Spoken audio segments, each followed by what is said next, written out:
Graphs and transformation of graph. ठीक है,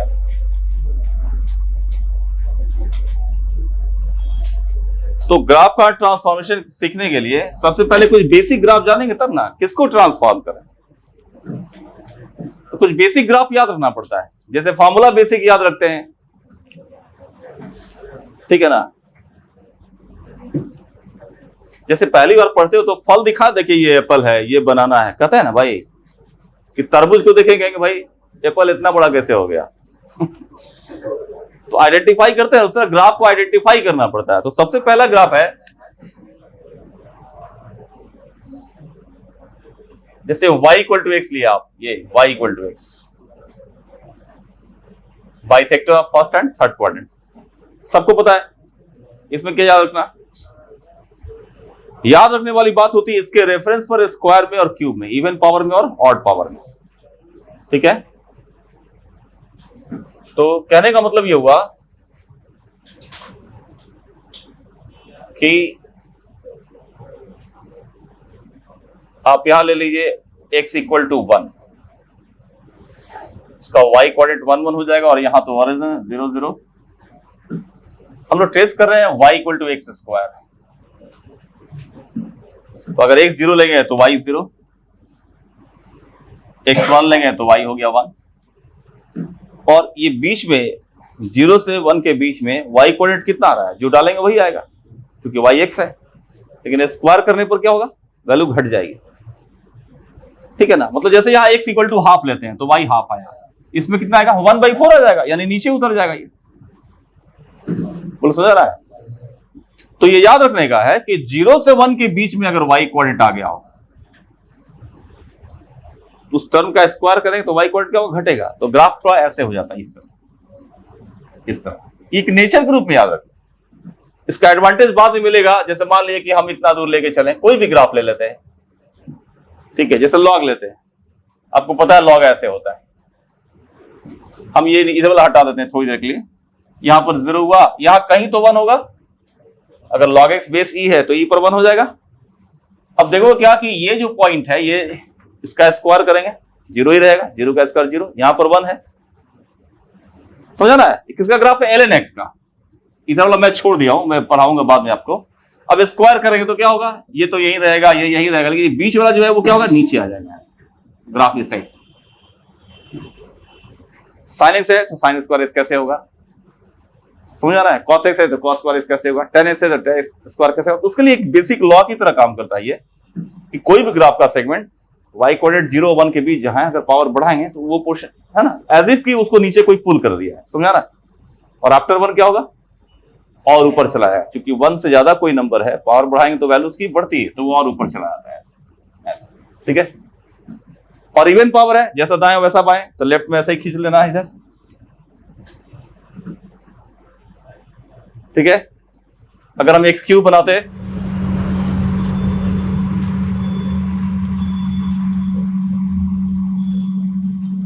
फिर यहां 1 लिया आप, x इक्वल टू 1 पे y कोऑर्डिनेट 1। अब ऑड पावर में क्या होगा कि जब ग्राफ नेगेटिव रहता है, उसका पावर ऑड रखोगे तो नेगेटिव ही आएगा। इवन में क्या होता है, नीचे वाला भी ऊपर चला जाता है, उसका ग्राफ इस टाइप से आएगा,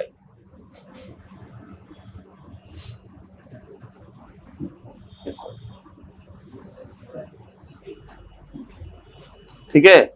अगर आप x टू द पावर 4 करेंगे तो क्या होगा, ये और नीचे आएगा और इधर ही जाएगा, है ना, x टू द पावर 4 इधर। अगर x टू द पावर 5 करेंगे तो ये और नीचे होते हुए ऐसे जाएगा, लेकिन ऑड है तो ऐसे आ जाएगा। तो x टू द पावर 3 हो, 5 हो, 7 हो, they all look like this, ऐसे ही होता है। और x का पावर इवन रहेगा तो ऐसे आएगा। बोलो क्लियर है ये। इसी की कड़ी में अगला सवाल एक है, अगला ग्राफ एक और भी है जो आप सब जानते ही हैं, फिर भी मॉड x ये हुआ, है ना। तो mod x, x square, x cube, ये बेसिक ग्राफ के रूप में याद रखना है, ठीक है। तो देखो y इक्वल टू 1/x, देखो y इक्वल टू 1/x जो है ये याद रख लेना है ग्राफ, ये सब एक तरह से जैसे फॉर्मूला याद रखते हो ऐसे याद रख लेना। y इक्वल टू 1/x इस टाइप से ऐसे होता है। रेक्टेंगुलर हाइपरबोला जो कॉनिक्स में पढ़े होगे इसको, है ना। तो 4 अलजेब्रिक ग्राफ, ऐसे क्वाड्रेटिक ही आप लोग पढ़े हैं, क्वाड्रेटिक ही जानते होंगे, ठीक है। उसके बाद एक्सपोनेंशियल ग्राफ था y equal to a to the power x, जिसमें a 1 से ज्यादा हो। तो ये ग्राफ याद रखना पड़ता है, इस तरह चलता है, ये 0.01 पे कट करेगा y एक्सिस को, ठीक है ना। इसमें बेस जितना ज्यादा होगा ग्राफ राइट साइड में उतना ही ऊपर जाता है, जिसको मैंने स्टार्टिंग में दिखाया था कि ग्राफ ये ले रहे हैं 2 टू द पावर x, ऐसे, this is 2 to the power x suppose, तो 3 टू पावर x इस तरह से आता है, ऐसे, इस तरह, ये हुआ 3 टू द पावर x, है ना। 5 टू द पावर x करेंगे तो और इस तरह जाएगा, ऐसे, इस तरह से, और सब जाएगा 0 1 से गुजरेगा, बेस 1 से ज्यादा है। लेकिन अगर बेस 1 से कम जाता हो तो ग्राफ इस टाइप से जाता है, ऐसे। ये graph a to the power x का है, जबकि a 0 से 1 के बीच में है। फिर y is equal to log x base a, ठीक है। इसका भी ग्राफ जब a 1 से ज्यादा है तो ऐसे, इस तरह से 1 0, ये a 1 से ज्यादा, ठीक है। अगर a 0 to 1 हो तो ग्राफ इस तरह से 0 less then a less than s, ठीक है। तो 4 ग्राफ अलजेब्रिक का था, 2 ये है। उसके बाद आप तो पहले से जान ही रहे होंगे क्या क्या, y equal to integral part x का ग्राफ बता चुके हैं, जानते ही हैं। फ्रैक्शनल पार्ट x का ग्राफ जानते ही हैं। और y is equal to sine x, cos x, tan x, ये 3 ट्रिग्नोमेट्री में, ये 3 कम से कम, ठीक है। साइन जानेंगे तो कॉस x भी जान जाएंगे, कॉस जानेंगे तो सेक भी जान जाएंगे, है ना। उसके बेसिस पर इतना ग्राफ मिनिमम आपको याद रखना है, और तब इसके बेसिस पर हम लोग ट्रांसफॉर्मेशन सीखेंगे, ठीक है। तो रूल ऑफ ट्रांसफॉर्मेशन में जब हम लोग आगे बढ़ते हैं तो सबसे पहला है y equal to F X plus C, ये हुआ एक्सटर्नल एडिशन। दूसरा है इसी में, हर एक में 2 ट्रांसफॉर्मेशन चलेगा, y equal to F of X plus C, ये हुआ internal addition. F X plus C में क्या होगा कि अगर आप एफ एक्स का ग्राफ जान रहे हैं, ठीक है, y equal to F x का ग्राफ जान रहे हैं, और फंक्शन में c ऐड किया, मतलब ग्राफ का y कोऑर्डिनेट बढ़ जाएगा, तो क्या होगा, ऊपर चला जाएगा। अगर c पॉजिटिव है तो क्या होगा, ऊपर जाएगा, c नेगेटिव है तो नीचे आ जाएगा, ठीक है। और इसमें क्या होता है, ऐड करेंगे, पॉजिटिव नंबर ऐड करेंगे तो क्या होगा, लेफ्ट जाएगा, राइट नहीं, लेफ्ट जाएगा, ठीक है। इसको आप ऐसे समझिए कि अगर मान लीजिए हमको ड्रॉ करना है y equal to mod x plus 1, इस पर सेट करेगा वो, और y equal to mod of x plus 1, तो वो इस पर सेट करेगा। इसका बेसिक ग्राफ क्या होगा, इसका बेसिक ग्राफ हुआ y equal to mod x, और इसी को ट्रांसफॉर्म करना है। कैसे ट्रांसफॉर्म होगा, तो y equal to mod x ये था आपका, इसको डॉटेड कर दे रहे हैं, ये रहा y equal to mod x, ठीक है। और मॉड x प्लस 1 मतलब इसको 1 यूनिट ऊपर रेज करना है। ये जो वर्टेक्स आपका जो 0 0 है ना, वो यहां आ जाएगा 0 1, और ऐसे चलेगा इस तरह, मॉड x प्लस 1, ठीक है। इसका ग्राफ का नाम हो गया मॉड x प्लस 1, ये हो गया। अगर मॉड x माइनस 1 करते हैं तो क्या होगा, यही पॉइंट नीचे आ जाएगा। और ये कोऑर्डिनेट जो है वो हमेशा इंपॉर्टेंट कोऑर्डिनेट जो है, एक्स एक्सिस का इंटरसेक्शन पॉइंट, वाई एक्सिस का इंटरसेक्शन पॉइंट, ये सब जरूर मेंशन करना चाहिए ग्राफ में। ये देखिए, ये 0 कहां हो रहा है, एक्स एक्सिस को कहां कट करेगा। कोई भी ग्राफ एक्स एक्सिस को कहां कट करता है ये जानने के लिए पूरे एक्सप्रेशन को 0 किया जाता है। आप इसको 0 करेंगे, मॉड x 1 आएगा, तो x का वैल्यू यहां 1 आएगा और यहां -1 आएगा, ठीक है। और अगर इसको ड्रॉ करना है from y equal to mod x to mod of x plus 1, इसके लिए क्या करना होगा, जैसे ये मॉड x है, ये डॉटेड, ये मॉड x है, ठीक है। तो जब मॉड ऑफ x प्लस 1 करेंगे तो क्या होगा, लेफ्ट हो जाएगा, उल्टा चलता है। देखिए, एक्सटर्नली जब ऐड करते हैं तो वो ऊपर जाता है, यानी पॉजिटिव साइड में आता है, लेकिन जब x में ऐड करते हैं तो वो निगेटिव साइड में आ रहा है, लेफ्ट साइड आ रहा है, ये यहां आ जाएगा इधर। ये कहां 0 हो रहा है, -1 पे, तो यहां से इधर आ गया ना, पहले 0 पर 0 हो रहा था, अब कहां 0 हो रहा है, -1, लेफ्ट हो गया। इसका वर्टेक्स लेफ्टवर्ड शिफ्ट कर गया, पूरा ग्राफ पैरेलली लेफ्ट साइड में शिफ्ट कर जाता है ऐसे। तो इंटरनल एडिशन में क्या होगा, graph parallelly left side shift करेगा, और एक्सटर्नल एडिशन है पैरेलली ऊपर जाएगा। ठीक है। अब दूसरा एग्जांपल लेते हैं, जैसे y इज इक्वल टू, ठीक है, y इज इक्वल टू, अगर मैं कहूं कि x minus one whole square draw करो, दूसरा कहूं कि y equal to x square minus one draw करो, इसका बेस ग्राफ क्या होगा? y equal to x square. अब y equal to x square, ये fx हुआ, ये बेस ग्राफ हुआ, यहां से ये बनाना है, यहां से ये बनाना है। इसके लिए क्या होगा, यहां से कंपेयर करते हैं तो क्या देखते हैं, बस केवल एक नंबर सब्ट्रैक्ट कर दिया गया, ये हुआ एक्सटर्नल ऑपरेशन, बाहर से एक नंबर सब्ट्रैक्ट कर दिया। इसके लिए क्या करना होगा, ये ग्राफ बनाएंगे, उसको एक यूनिट नीचे कर देंगे, नहीं, और यहां से इसको रिलेट करेंगे तो क्या पाएंगे, सब कुछ एज इट इज है, बस x की जगह x माइनस वन कर दिया गया है। यानी अगर इसको fx कहा जाए तो ये f of x minus one है, ठीक है ना। अगर हम इसको fx समझे तो ये क्या है, fx माइनस वन है ना। क्या करना होगा इसके लिए, राइट, ठीक है। मतलब इसको ऐसे समझिए कि ये ग्राफ है हमारे पास एक्स स्क्वायर, डॉटेड बना दे रहा हूं, ये है y equal to x square, और नीचे वाला graph x square minus one draw करना है। तो क्या करना होगा, इसको जस्ट नीचे ले आइए, ये जो वर्टेक्स यहां पर देख रहे हो, वर्टेक्स नहीं कहेंगे इसको, ऐसा पैराबोला में ये वर्टेक्स ही है, 0 0 है ना, वर्टेक्स ही कह लीजिए इसको। तो इसको नीचे लाओगे, कहां आ जाएगा, 0 माइनस वन, और ऐसे हो जाएगा, ठीक है।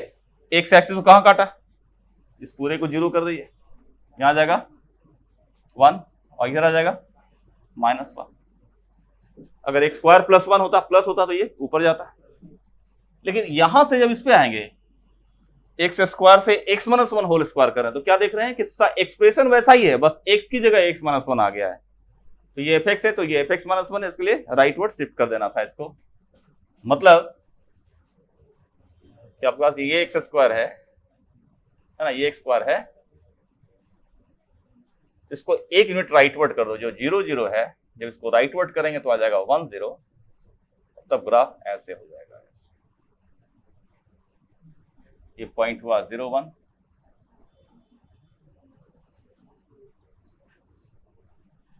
ठीक है, और ये ग्राफ हो गया x minus one whole square. y is equal to e to the power x plus one, है ना, और y is equal to ln दे देता हूं, नहीं, log x plus one base 2, ऐसे, ठीक है। क्या करिएगा इसमें, टू द पावर x का ग्राफ मालूम है, इसके बाद उसको एक यूनिट ऊपर ले जाएंगे, इसको देखो कि 2 टू द पावर x जो है, ये रहा 2 टू द पावर x, ऐसे y equal to 2 to the power x, यहां कहां काटेगा, 0 1 पे। अब एक्सटर्नल एडिशन है ना, पूरा ग्राफ एक यूनिट ऊपर जाएगा। तो ऐसे केसेस में आप देखिएगा कि 2 टू द पावर x में x एक्सिस क्या है, एसिम्पटोट बन रहा है ना, एसिम्पटोट। ये क्या होता है, एसिम्पटोट किसको कहते हैं, नहीं, टेंजेंट इन्फिनिटी वो काम चलाने के लिए बोल देते हैं, एक्चुअल में है ना, टेंजेंट होता नहीं है, एक ऐसा स्ट्रेट लाइन जो किसी ग्राफ को इन्फिनिटी पर टच करता हुआ महसूस हो, है ना, एग्जैक्टली टच नहीं करता है। तो दिख रहा है ये ग्राफ को कहां टच करा, इधर minus infinity at a very large distance. तो इस ग्राफ का 2 टू द पावर x का एसिम्पटोट है एक्स एक्सिस, यानी y इक्वल टू 0। जब पूरा ग्राफ उठाएंगे तो क्या होता है, उसका एसिम्पटोट भी ऊपर उठता है, ठीक है। जैसे भूकंप आए और पूरा मकान शिफ्ट कर जाए उधर 10 मीटर, तो ये बाउंड्री भी जाएगा ना जी, खाली हम ही लोग जाएंगे, सभी लोग जाएंगे, तो पूरा ग्राफ जाएगा, ग्राफ का हर एक पॉइंट जाएगा, साथ साथ उसका फ्लोर जो है वो भी जाएगा। तो अब आपको यहां पर एक नया एसिम्पटोट बनाना, देखो भूकंप ला ही रहा है बोलकर हल्ला करके, ऐसे, तो ये ग्राफ यहां से स्टार्ट होगा ऐसे, ये पॉइंट हो गया 0 2, और इसका नाम हो जाएगा 2 to the power x plus 1, ऐसे,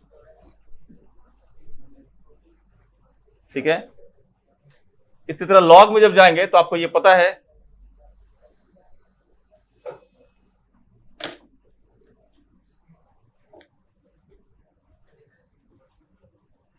log x का ग्राफ ऐसा होता है, ये है log x, ये वो y is equal to log x base 2, जैसे ही 1 से ज्यादा होगा वो नीचे माइनस इन्फिनिटी, है ना, y एक्सिस के जस्ट राइट नीचे माइनस इन्फिनिटी से स्टार्ट करेगा, इसलिए यहाँ एक बार समझिएगा, लिमिट जब पढ़ाएंगे कैलकुलस है तो वहां ये चीज आएगा, और अभी से समझना चाहिए कि limit x tends to 0 plus log x base 2 ये होता कितना है ना। x टेंड्स टू 0 प्लस मतलब 0 तो हो नहीं सकता, 0 पर तो अनडिफाइंड हो जाएगा।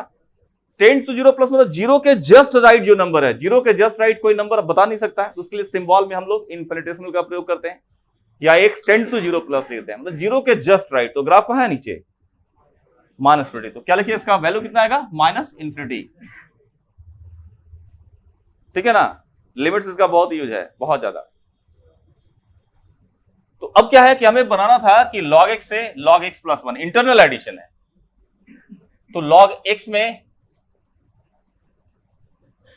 ठीक है ना, ट्रांसफॉर्मेशन करना है, x को x प्लस 1 से रिप्लेस करना, क्या होगा, बाईं तरफ आएगा।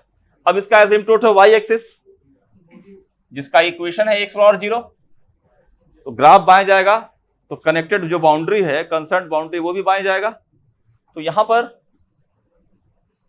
जो y को x इक्वल टू 0 है, बाईं और आकर यहां पर एक नई बाउंड्री बनाएगा, और इसका नाम होगा क्या, x equal to -1। log x का जो बाउंड्री है उसका नाम है x और 0 यानी y एक्सिस। जो आप ऐड करेंगे पूरा ग्राफ बाएं आएगा, तो इसका बाउंड्री भी तो बाएं आएगा, तो ये बाउंड्री ये यहां आ जाएगा, इधर ये यहां आ जाएगा। अभी कहां चला जाएगा, ओरिजिन पर। तो ग्राफ इसका इस तरह दिखाई देगा ऐसे, और ये ग्राफ हुआ किसका, log x प्लस 1 बेस 2। ठीक है, हर एक केस में दो ट्रांसफॉर्मेशन लेंगे, एक एक्सटर्नल दूसरा इंटरनल। सेकंड है आपके पास y इज इक्वल टू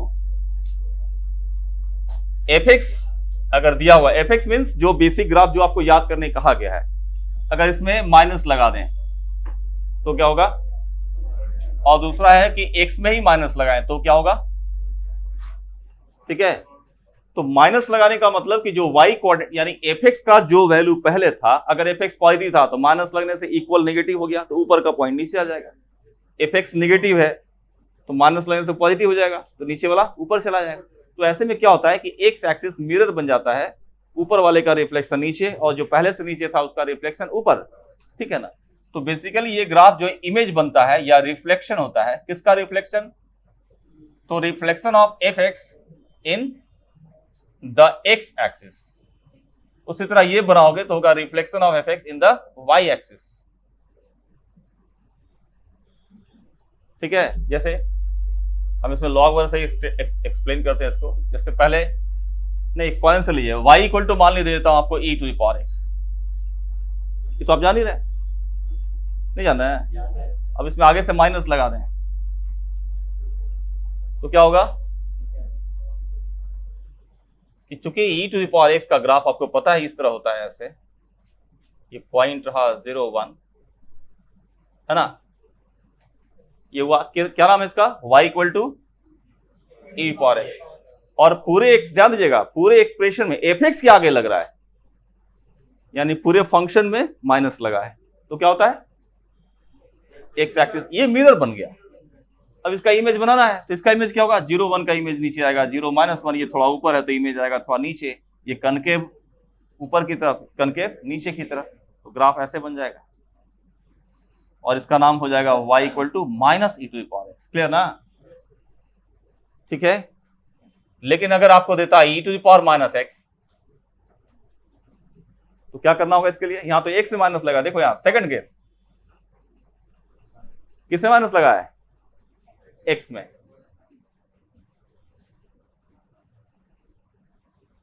ये रहा y equal to e to the power x, जैसे ही x में माइनस लगता है ना, क्या करना है इसमें, राइट वाला लेफ्ट आ जाएगा, लेफ्ट वाला राइट चला जाएगा, तो ग्राफ ऐसे हो जाएगा। ये हो गया e to power minus x। चलो अगला देखो, y is equal to log x base e, ऐसा ग्राफ आप जानते हैं। अब इसमें आगे से माइनस लगा रहे हैं। दूसरा y is equal to log of minus x base e, ये चलिए प्लॉट किए तो फटाफट, ठीक है। आते हैं y equal to minus log x पर आओगे, ठीक है।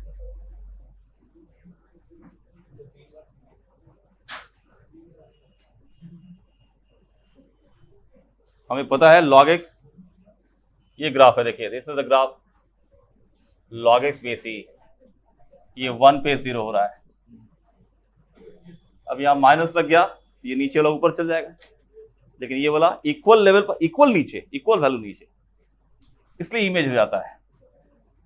तो ये जो पोर्शन है ये ऊपर नीचे वाला ऊपर चला गया, माइनस प्रोटी चला जाएगा ऊपर इन्फिनिटी, और ये ऊपर नीचे आएगा, तो ग्राफ इस टाइप से होगा। ठीक है, इसका नाम है माइनस लॉग एक्स बेसिस। ठीक है, अब यहां एक्स में माइनस, जब भी एक्स में माइनस लगेगा, डायरेक्टली एक्स में माइनस लगेगा, वाई एक्सिस को मिरर बनाना है। ठीक है, ये रहा लॉग एक्स 1 पे काटता हुआ लॉग एक्स बेसी, जैसे ही एक्स में माइनस लगाओगे ये 1 0 इधर आ जाएगा, कितना -1, ग्राफ ऐसे, ये हुआ लॉग माइनस एक्स। उम्मीद करते हैं सब लोग उतार रहा होगा। थर्ड केस देखिए, कहता है y equal to F x में अगर एक्सटर्नली आपने मॉड अप्लाई किया, ठीक है, और दूसरा आएगा कि y इक्वल टू एफ में x में ही मॉड लगाया हुआ, दोनों में क्या चेंज आएगा। इसको बारी बारी से डील करते हैं, पहले ऊपर वाले को डील करते हैं, सेकंड वाले को बाद में। मॉड एफ एक्स क्या करता है, आपको डेफिनेशन जैसा मालूम है कि अगर एफ एक्स पॉजिटिव है या 0 है तो मॉड एफ एक्स रह जाएगा, और अगर एफ एक्स नेगेटिव है तो माइनस एफ एक्स ये हो जाएगा। इसमें क्या होता है देखिएगा कि एफ एक्स का पॉजिटिव होना मतलब ग्राफ का कोई पोर्शन है जो एक्स एक्सिस के ऊपर है, नहीं, ग्राफ का कोई पोर्शन है जो एक्स एक्सिस के, उसमें मॉड लगाने से कोई फर्क नहीं पड़ेगा, क्योंकि मॉड का काम है इक्वल पॉजिटिव बनाना। जो पॉजिटिव है ही उसमें कोई चेंज, देखते हैं दोनों एक ही चीज रह गया, कोई चेंज नहीं आया। So y equal to mod f x वैसा ही है जैसा y equal to F x है। किस पोर्शन के लिए, उस पोर्शन के लिए जो एक्स एक्सिस के ऊपर था, और जो नीचे था उसे माइनस लग गया, तो क्या होगा, वो इक्वली ऊपर रिफ्लेक्ट हो जाएगा। ठीक है ना, सेंस ये है कि अगर मान लीजिए कोई ग्राफ इस टाइप से ले, ऐसे करके इस तरह से मान लीजिए कि ये एफ एक्स है, तो इसमें कोई, ये एफ एक्स का ग्राफ है, अगर हम इस एफ एक्स का ग्राफ मान लें और इसमें मॉड लगाएं, तो ये अपर पार्ट में कोई चेंज, इसमें कोई चेंज नहीं करना, ये ऐसा ही रह जाए, लेकिन ये नीचे वाला जो है ना वो रिफ्लेक्ट हो जाएगा ऐसे, तो ये मॉड एफ एक्स बनेगा। ठीक है, जैसे इसी को स्टार्ट किए, y equal to log x base से मॉड लगाएंगे। ठीक है, y equal to sine x ले लीजिए, इससे मॉड लगा दीजिए। लॉग एक्स का ग्राफ पता ही है सबको, ये रहा लॉग एक्स।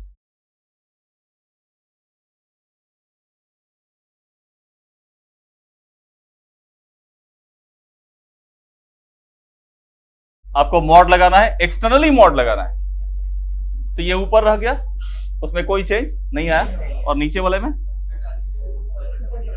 कैसे बनाया, ऐसे, बस ठीक जो नीचे है ना एकदम एग्जैक्टली ऊपर चला जाएगा, ये कहलाया मॉड लॉग एक्स। ठीक है, उसी तरह साइन एक्स में आइए,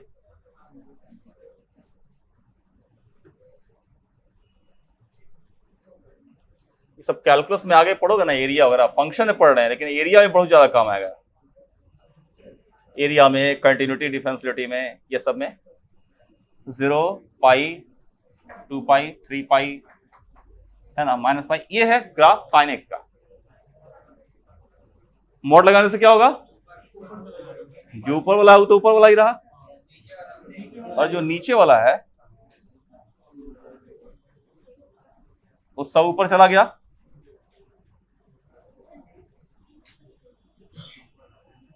ठीक है, इस तरह, ठीक, ग्राफ कल है आपका मॉड साइन एक्स। ठीक है, एफ मॉड एक्स में लोग कंफ्यूज करते हैं, और इसको समझना ध्यान से, जब x greater than equal to 0 होगा, मॉड एक्स एक्स में बदलेगा, तो f mod x is f x.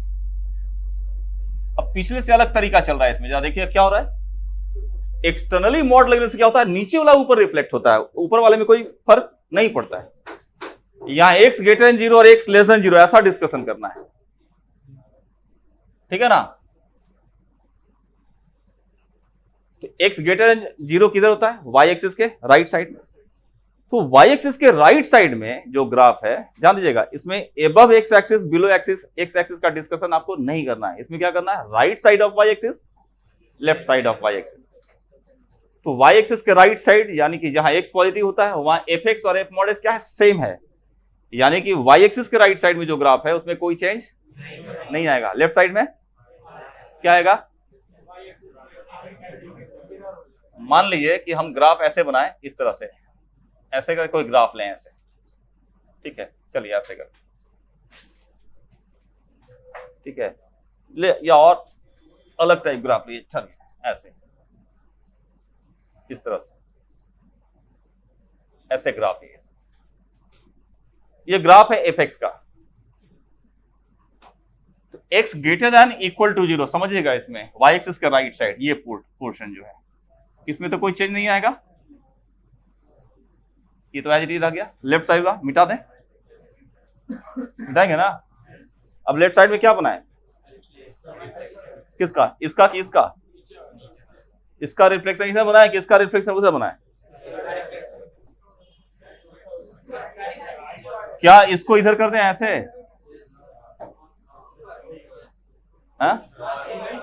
यहां एक कंफ्यूजन होता है कि चूंकि देखे कि भाई जो मिटाते हैं उसी को रिफ्लेक्ट कर देते हैं, इस बार उल्टा होता है। ये जो मीटा है ना, इसका रिफ्लेक्शन नहीं करना है, तब तो ये फंक्शन ही नहीं रहेगा।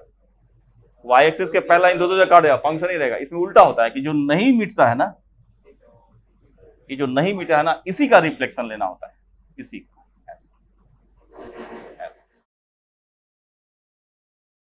ठीक है, अब ये बात बहुत लोगों को स्पष्ट नहीं हुई, हम थोड़ा और स्पष्ट कर देते हैं आपको, देखिएगा इसको, समझ लीजिए।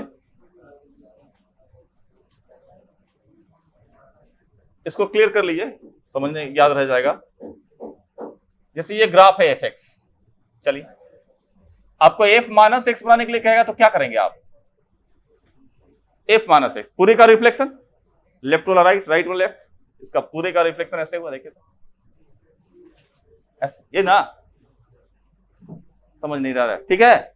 अब ग्राफ को देखिए कि एक्स पॉजिटिव है तो एफ एक्स लेना है, यानी ये लेना है, ये लेना है और ये वाला हटा देना है।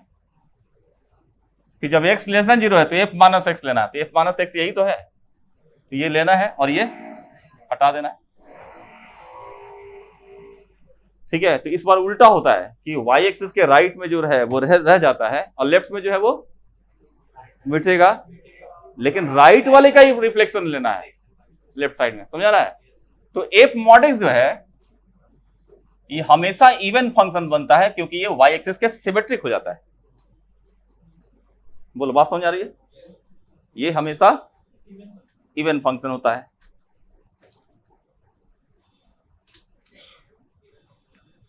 अब चाहो तो y equal to e power mod x draw करो, तो y equal to log mod x base e draw करो, जल्दी ड्रॉ करो इसको। जो x में मॉड लगने पर राइट साइड वही रहेगा, लेफ्ट साइड जो पहले से है वो मिट जाएगा और राइट वाले का रिफ्लेक्शन लेफ्ट में। देखिए पहले ऊपर वाला ही देख लो तुम, जैसे ये ई टू पावर एक्स, देखिए ये क्या है, e y equal to e power x, ये पॉइंट है 0,1, है ना। जब एक्स ने मॉड लगाया तो राइट साइड जो ये पोर्शन है ये तो एज इट इज रह गया है, इसमें कोई चेंज नहीं, ठीक है। लेफ्ट वाला मिटा दिए और राइट का रिफ्लेक्शन लेफ्ट में ऐसे, तो यहां देखोगे ना कि यहाँ एक शार्प कॉर्नर बन जाएगा 0,1 पे। आपको बताएंगे जब आप डिफरेंशियलिटी पढ़ेंगे तो शार्प कॉर्नर और स्मूथ का मतलब क्या होता है। शार्प कॉर्नर जहां बनता है ना वहां फंक्शन डिफरेंशिएबल नहीं होता है, बाद में बताएंगे क्यों ऐसा है। तो इस कॉर्नर अगर बन रहा है तो दिखना चाहिए कॉर्नर बन रहा है, ठीक है, एक्यूरेसी के लिए। लॉग मॉड एक्स में आइए, ये रहा log x, y is equal to log x base e, ऐसे पॉइंट ये 10 लॉग एक्स, और जब आप x में मॉड लगाएंगे x में तो राइट वही रहेगा और जो पहले से लेफ्ट में मिटाया था ना जी, तो लेफ्ट में जो पहले से उसको मिटाइए, ठीक है, और जो राइट वाला उसका रिफ्लेक्शन।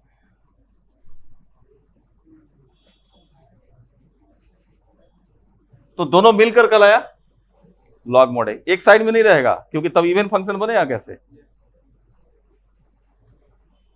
ठीक है, बहुत ग्राफ ट्रांसफॉर्मेशन, अभी एक्सटर्नल मल्टीप्लिकेशन है, इंटीग्रल पार्ट लगाना है, फ्रैक्शनल पार्ट लगाना है, रेसिप्रोकल करना है। अभी जितना सीखे हैं इसको मिक्स कर दें आपस में, ठीक है। जैसे अगर आपको कहा जाए कि y is equal to 1 minus e power minus, इसको प्लॉट कीजिए। y इज इक्वल टू, जैसे एक स्क्वायर है, जानते हैं एक स्क्वायर, -2 कर दिए, उसके बाद मॉड लगा दिए, दो ट्रांसफॉर्मेशन, ठीक है। देखने में कैसा होगा, y is equal to log x plus 2 base 2, फिर मॉड लगा दो, फिर माइनस लगा दो, y is equal to 2 power x लीजिए, फिर 2 पावर मॉड x करिए, फिर 2 पावर मॉड x में 2 घटाइए, फिर इसका मॉड लगाइए, है ना। y is equal to log x तो जान ही रहे थे, log x बेस 2, फिर x से मॉड लगाया जो अभी लगाए थे, फिर दोनों में बाहर से मॉड लगाई, सब छोटा ग्राफ है।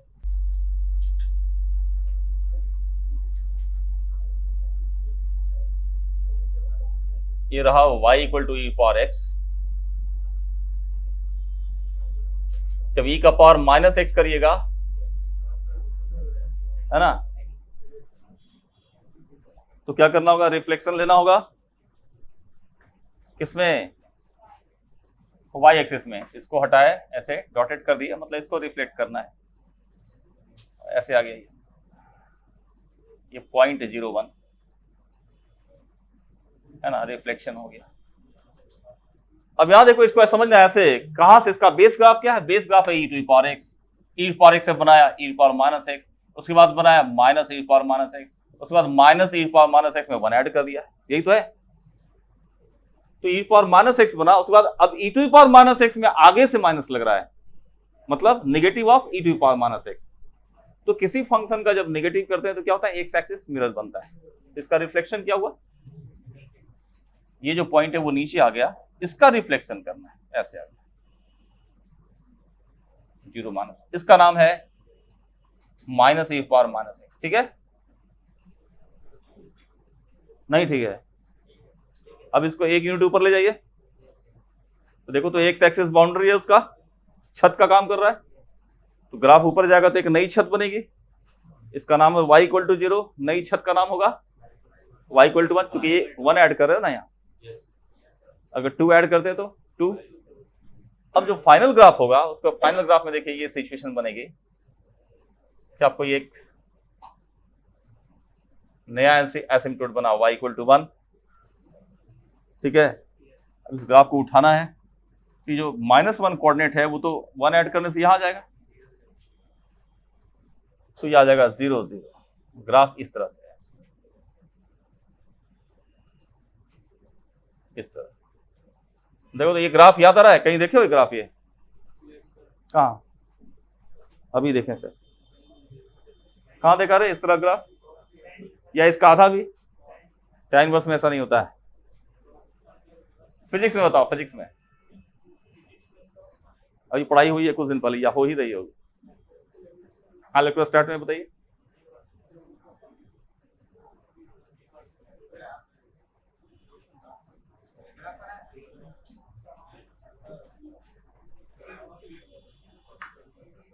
नहीं आ रहा है।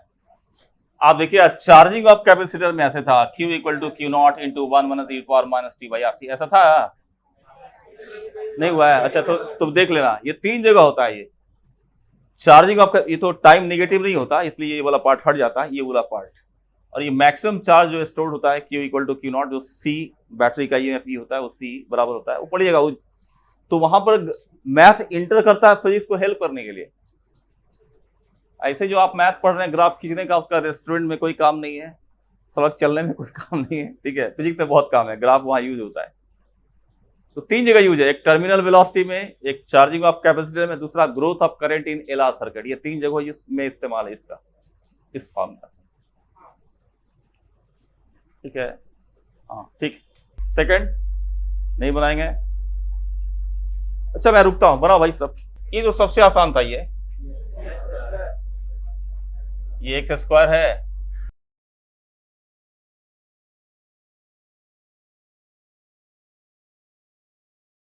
ये नीचे 0 पे -2 हो गया, एक्स स्क्वायर -2 बना, ये पॉइंट हो जाएगा √2, ये पॉइंट होगा -√2। और एक्सटर्नली मॉड लगने के चलते ये जो ग्राफ है x square y equal to x square -2 का है।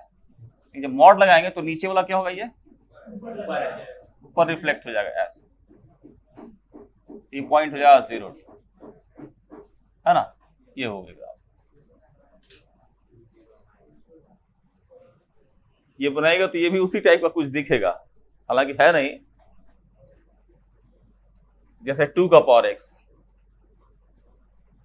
ये रहा 2 का पावर x, पॉइंट ये है 0, 1, मॉड लगा दिए, बाएं वाला मिट जाएगा, दाएं तो वही रहता है, और राइट का रिफ्लेक्शन लेफ्ट में, ये कहलाया 2 पावर मॉड x। यहां शार्प कॉर्नर है, नहीं कि 2 यूनिट नीचे करिएगा इसको, तो 2 यूनिट नीचे करोगे क्योंकि सब्ट्रैक्शन करना है ना, तो जो 0, 1 है नीचे आगे हो जाएगा 0 -1, और यह ग्राफ ऐसे।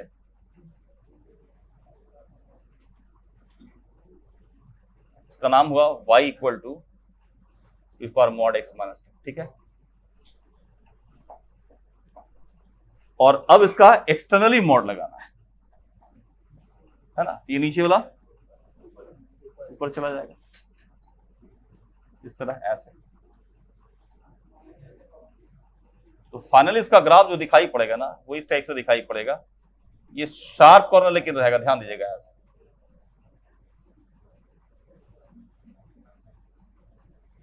और ये जो इंटरसेक्शन पॉइंट है ये निकालोगे, 0 कर लेना उसको, तो आएगा 1 और ये -1, ठीक है। तो ये एक तरह से लग रहा है कि एक ही जैसा, लेकिन एक होता नहीं है। एक्सपोनेंशियल ग्राफ है ना, जब ग्राफ कीजिएगा तो अलजेब्रिक एक्सपोनेंशियल लॉगरिथमिक में सबसे फास्टेस्ट जो ग्रोथ लेता है वो कौन लेता है, एक्सपोनेंशियल, उसके बाद अलजेब्रिक, उसके बाद लॉगरिथमिक, ठीक है। ये तो बना ही लिया होगा। अरे 2 ऐड करोगे बाएं आ जाएगा, हाँ? चलिए देखिए, ये रहा log x, y equal to log x base 2, ये पॉइंट है 1, 0। जब 2 ऐड करेंगे तो लेफ्ट में आ जाएगा, ये आ जाएगा कहां, -1, और बाउंड्री जो है वो इधर आ जाएगी, x इक्वल टू, बाउंड्री का नाम हो जाएगा x इक्वल टू -2। तो ये ग्राफ बना आपका, इसका नाम हो गया log x + 2 बेस 2, ये पॉइंट हो गया -1, 0। उसके बाद से मॉड लगाएंगे, मॉड लगाने से ये नीचे वाला जो है वो ऐसे हो गया ऊपर, ठीक है। अब समूचे ग्राफ में बाहर से माइनस लग रहा है, इसका मतलब क्या हुआ कि वो पूरा ग्राफ एक्स एक्सिस में रिफ्लेक्ट हो जाएगा। उसको अलग से मैं कर दे रहा हूं,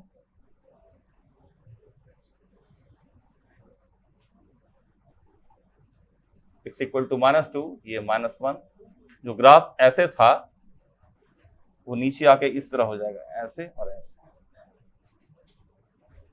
अब y एक्सिस को कहां काटा है वो यहीं पर चेक करके लिख देना था। जब x 0 डालेंगे, क्योंकि y एक्सिस पर x 0 होता है, x 0 डालोगे तो आएगा log 2 बेस 2, यानी कि 1। अब इसका इमेज लेंगे तो यहां नीचे आएगा 0 पे -1, ये तो -1, 0 है ही। चलिए फोर्थ केस देखिए, y is equal to fx में है और एक्सटर्नली हम k मल्टीप्लाई करते हैं, where k is positive number, ठीक है। दूसरा होता है कि fx में, है ना, अंदर जो x है उसी में k मल्टीप्लाई करते हैं, k इज पॉजिटिव नंबर। ये हुआ एक्सटर्नल मल्टीप्लिकेशन, ये हुआ इंटरनल मल्टीप्लिकेशन। तो 2 ऑपरेशन चल रहा है, एक एक्सटर्नल दूसरा इंटरनल, ठीक है। नेक्स्ट क्लास में पढ़ेंगे कि बाहर से इंटीग्रल पार्ट लगाएंगे तो क्या होगा, अंदर से इंटीग्रल पार्ट लगाएंगे तो क्या होगा, ठीक है। और वो बड़ा काम का चीज है, ये सबसे आसान है, ये इसमें कुछ होता नहीं है। एक्सटर्नल मल्टीप्लिकेशन से क्या होगा कि जितने भी y कोऑर्डिनेट है पॉजिटिव वाले वो और ऊपर चले जाएंगे k टाइम्स, नीचे वाले नीचे आ जाएंगे k टाइम्स, क्योंकि जो वैल्यू है वो k टाइम्स बढ़ जानी है उसकी। -1 है तो -k हो जाएगा, +1 है तो +k हो जाएगा, ठीक है। तो बहुत सिंपल वे में अगर देखोगे, जैसे मान लीजिए कि हम इस तरह कोई ग्राफ लें, ऐसे सपोज करो कि कोई ग्राफ ऐसे जा रहा है इस तरह से, कुछ भी मान लीजिए, एक ये एफ है, हम 2 मल्टीप्लाई करते हैं, 2 मल्टीप्लाई करने से क्या होगा, डबल होना चाहिए। ठीक है, अब क्या करना चाहिए इसमें कि हर एक कोऑर्डिनेट जहां पर ये 0 हुआ है, एफ एक्स जहां 0 हुआ है उसमें, तो इसमें एफ एक्स 0 हुआ है यहां पर, इसमें 2 करो, 3 करो, 4, कोई भी मल्टीप्लाई करो वही रहेगा। तो इंटरसेक्शन पॉइंट एक्स एक्स का फिक्स हो जाता है, बाकी सब डबल हो जाएंगे। जैसे ये पॉइंट तो ये डबल ऊपर आ जाएगा, यहां कोई पॉइंट ले रहा है ऐसे तो ये डबल हो जाएगा, यहां आ जाएगा, तो पूरा ग्राफ ऊपर वाला जो है वो ऐसे हो जाता है, ऐसे समझा रहा है, इस तरह। उस तरह नीचे वाला है, यहां पर अगर मान लो कि ये कोऑर्डिनेट है तो डबल होगा, नीचे ऐसे ऐसे आ जाएगा, बोलो समझा रहा है। और इसको सबसे बढ़िया से देखना है तो वो दिखाई पड़ेगा ट्रिग्नोमेट्रिक फंक्शंस में, सबसे बढ़िया दिखता है। जैसे अब sin x बना लीजिए, ठीक है, चलो एक ही वेव देखो ना, एक ही वेव से तो समझ में आ जाएगा। ये 0, ये पाई, ये 2 पाई, ये ग्राफ है किसका, y equal to sine x का। अगर 2 sin x करना है तो ये जो पीक है इसका π/2 पर पीक है और इसका वैल्यू कितना है 1। जब 2 sin x करेंगे तो ये ऊपर चला जाएगा, डबल यहां आ जाएगा। लेकिन जहां 0 हुआ था sin x, वहां पर 2 मल्टीप्लाई करोगे तो 0 ही रहेगा। फिर देखिए ये -1 हुआ है 3π/2 पे, -1, 2 मल्टीप्लाई करें तो क्या हो जाएगा, ये -2 हो जाएगा। तो ग्राफ इसका इस टाइप से दिखने लगता है, इस तरह दिख रहा है। इसका नाम है 2 sin x। ठीक है, अगर 3 sin x करना हो इसको 3 गुना कर दिए, 3 टाइम्स, ठीक है, 3 गुना कर लिए,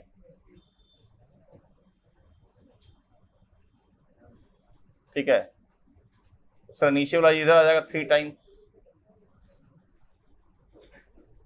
आधा मल्टीप्लाई करते तो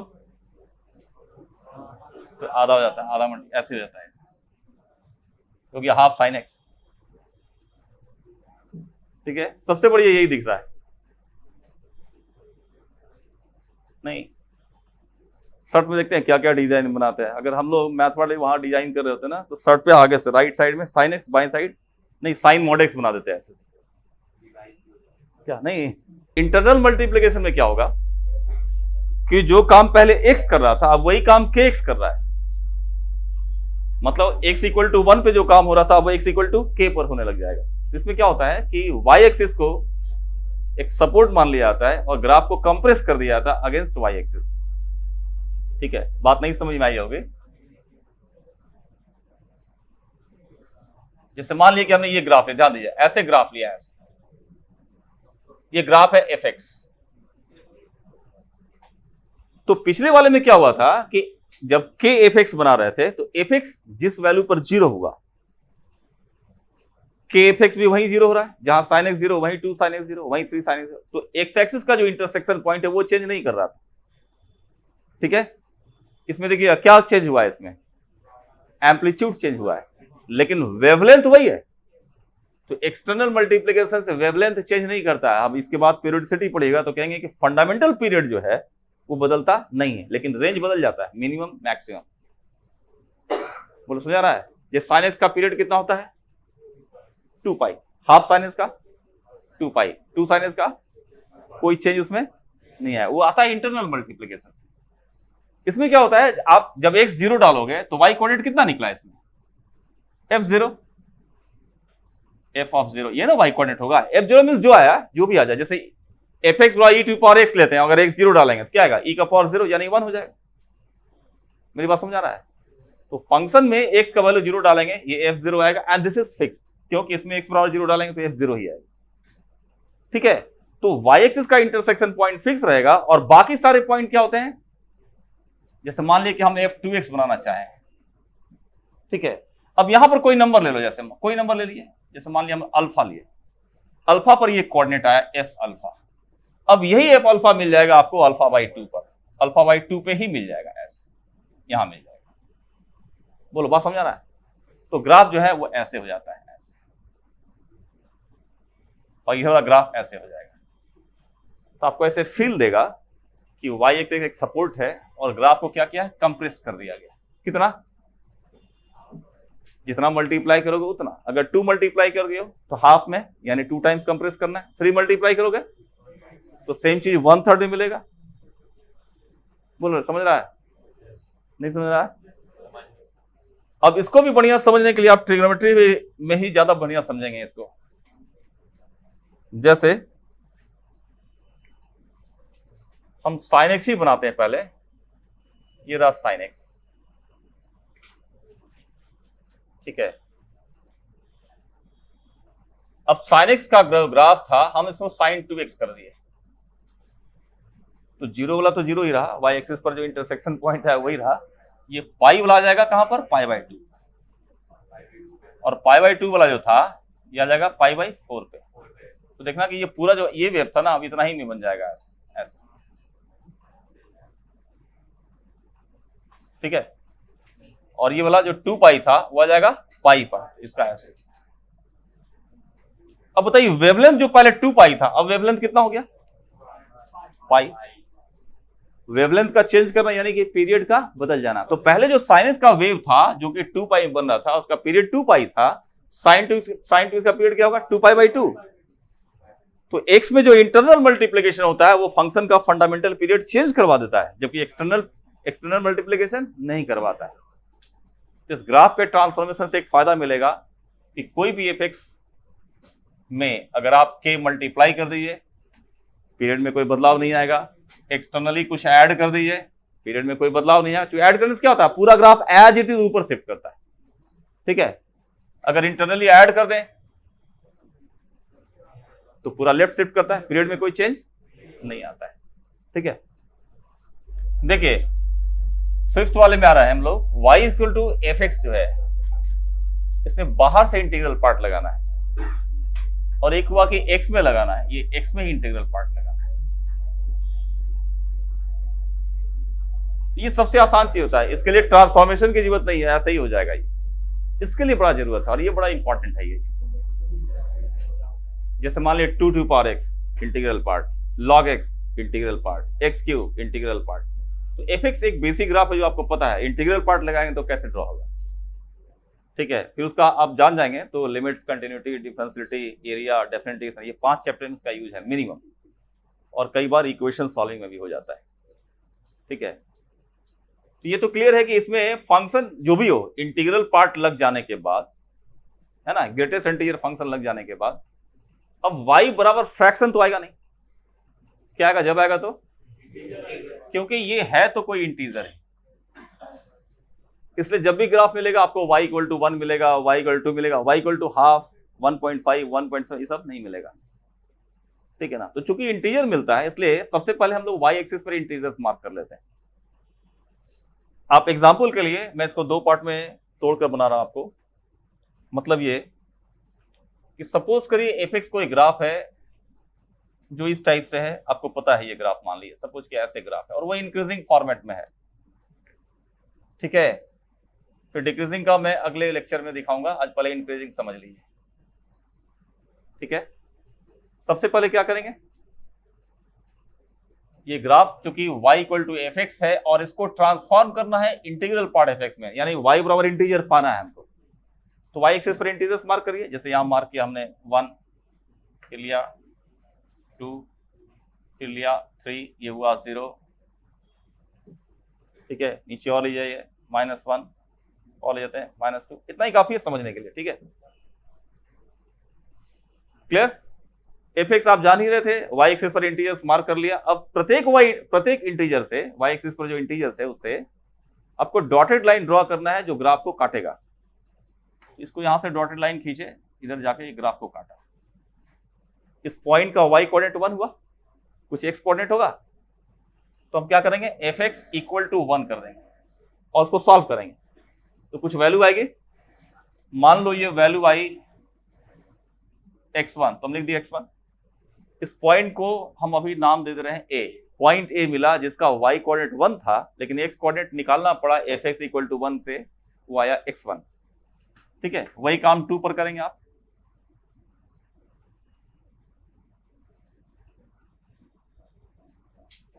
x2 नहीं, वही काम 3 पर करिए आप।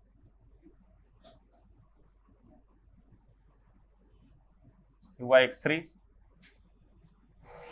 यही काम 0 पर, ये 0 पर हुआ। यहां पर क्या है, fx 0 हुआ, 0 भी तो इंटीजर है, तो fx इक्वल टू जब 0 करेंगे तो x का कोई वैल्यू आएगा, मान लेते हैं अल्फा।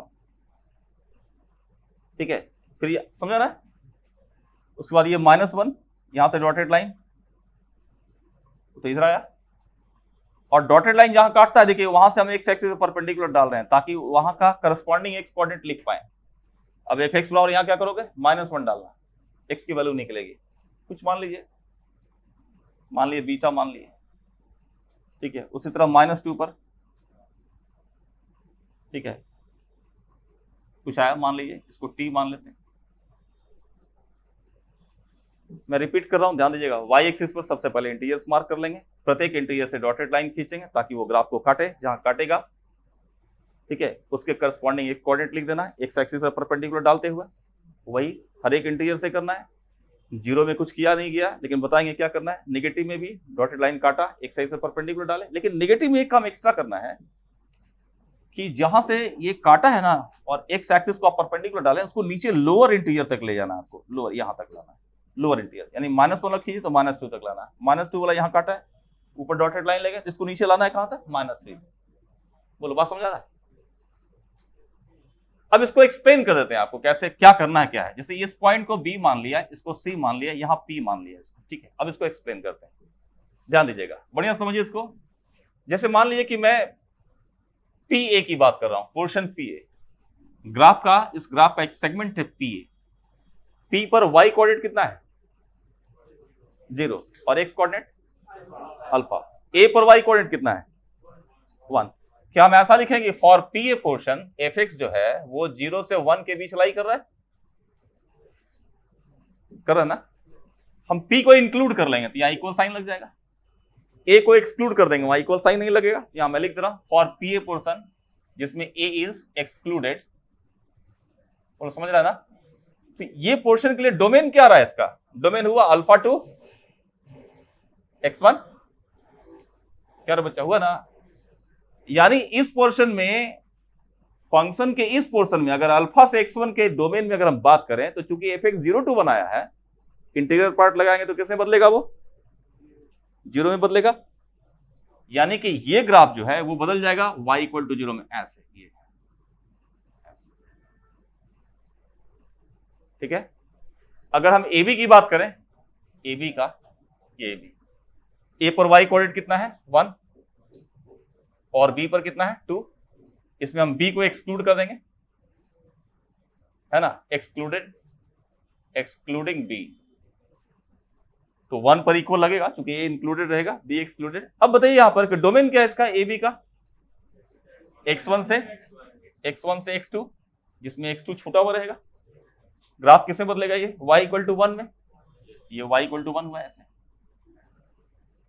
उसी तरह अगर BC लेंगे, उसका डोमेन आया x2 से x3 और fx आया है 2 से 3, इसका इंटीग्रल पार्ट ये हुआ। क्या बच्चा क्लियर है।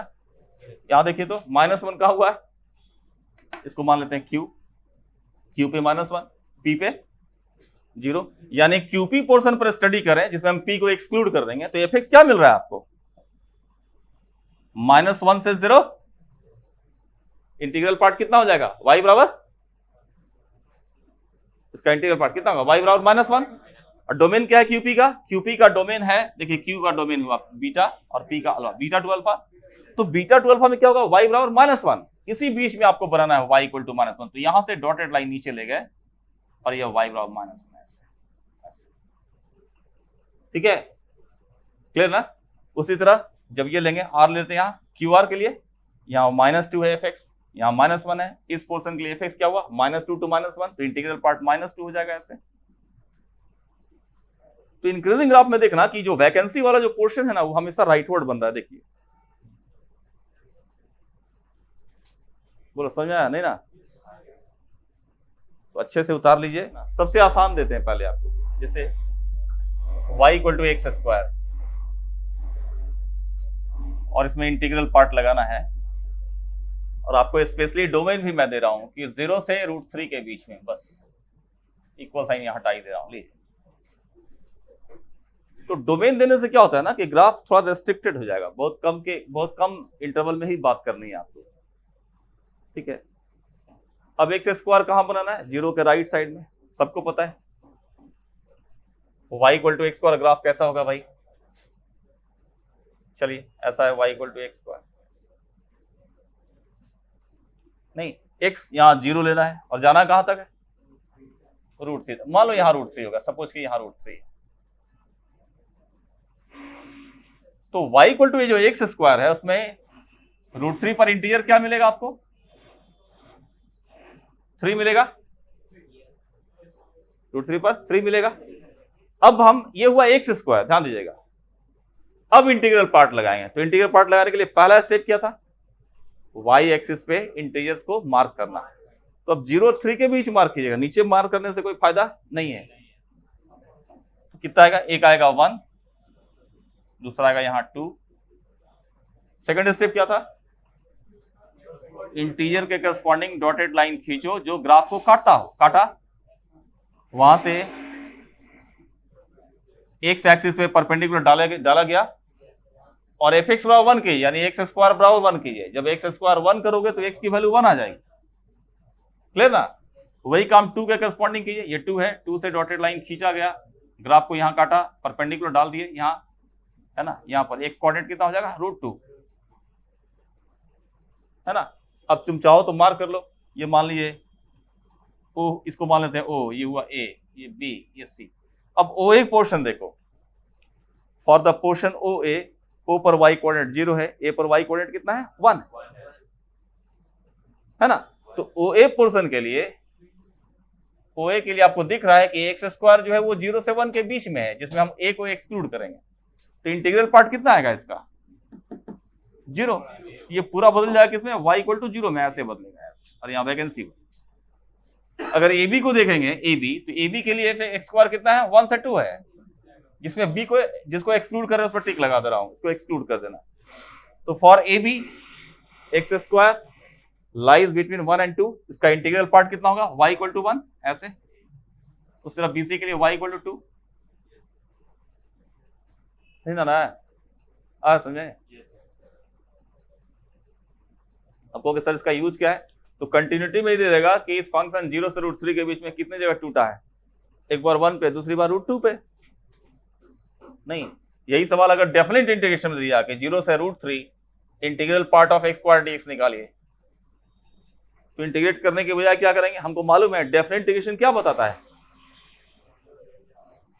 एरिया, कि algebraic area, algebraic area. Algebraic area मतलब एरिया अगर एक्स एक्सिस के ऊपर है तो उसकी पॉजिटिव वैल्यू लीजिए, और नीचे है तो निगेटिव वैल्यू लीजिए, ठीक है ना। तो डेफिनेट इंटीग्रेशन जो है वो एरिया बताता है, लेकिन अलजेब्रिक एरिया मतलब ऊपर वाला पॉजिटिव, नीचे वाला नेगेटिव। तो अगर मान लीजिए कि ये सवाल होता डेफिनेट इंटीग्रेशन का ही जो लिखा हुआ है, तो उसकी वैल्यू कितनी होगी, देखिएगा 0 से 1 के बीच क्या एरिया बना, कुछ नहीं, क्योंकि वो एक्स एक्सिस से कोइंसाइड कर गया। समझ रहे हो, ये चीज होता है। आपने डेफिनेट इंटीग्रेशन पढ़ा होगा कि a to b f x dx जो होता है, उसमें ये जो फंक्शन है उसने एक्स एक्सिस के साथ क्या एरिया बनाया, तो 0 से 1 में एक्स एक्सिस के साथ कोई एरिया बनाया नहीं, क्योंकि एक्स एक्सिस से कोइंसाइड कर गया है। लेकिन 1 से √2 के बीच में ये एरिया बनेगा, देखिए ऐसे ये बनेगा ना, और √2 से √3 के बीच में भी यहां ऐसे बनेगा, देखिए ऐसे। और इसकी वैल्यू क्या होगी, पॉजिटिव, क्योंकि एक्स एक्सिस के ऊपर है। तो इस एरिया को कितना लिखोगे, बोलिए। ऊंचाई तो हो गया 1, और ये चौड़ाई √2 माइनस, इसका ऊंचाई 2, और चौड़ाई कितना हुआ, √3 माइनस √2, आंसर हो जाएगा। तो डेफिनेट इंटीग्रेशन का सवाल हम लोग ये एरिया से निकाल देंगे। क्या समझ रहा है, नहीं समझ रहा है, समझ रहे हैं। तो अगला सवाल बना के खुश कीजिए।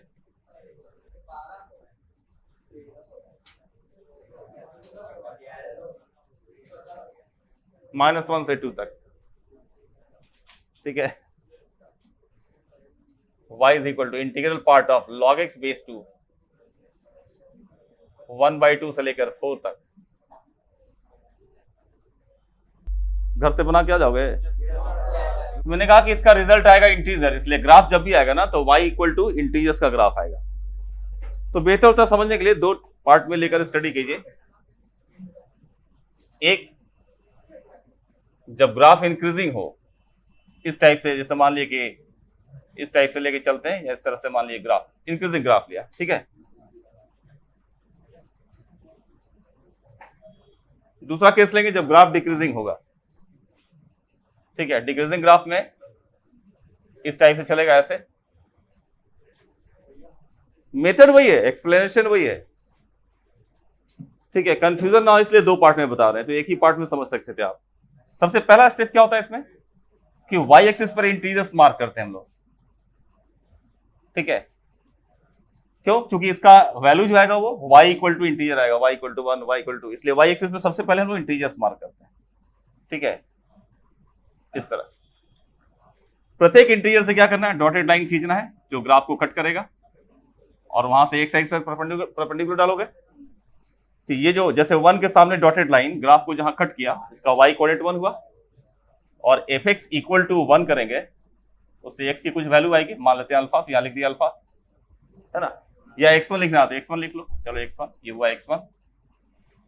सर 2 के करस्पॉन्डिंग यहां ये हुआ x2, 3 के करस्पॉन्डिंग ये हुआ x3, है ना। 0 करस्पॉन्डिंग यहां fx बराबर 0 करिएगा, उससे x की वैल्यू आएगी, मान लेते हैं x0 कुछ ऐसे।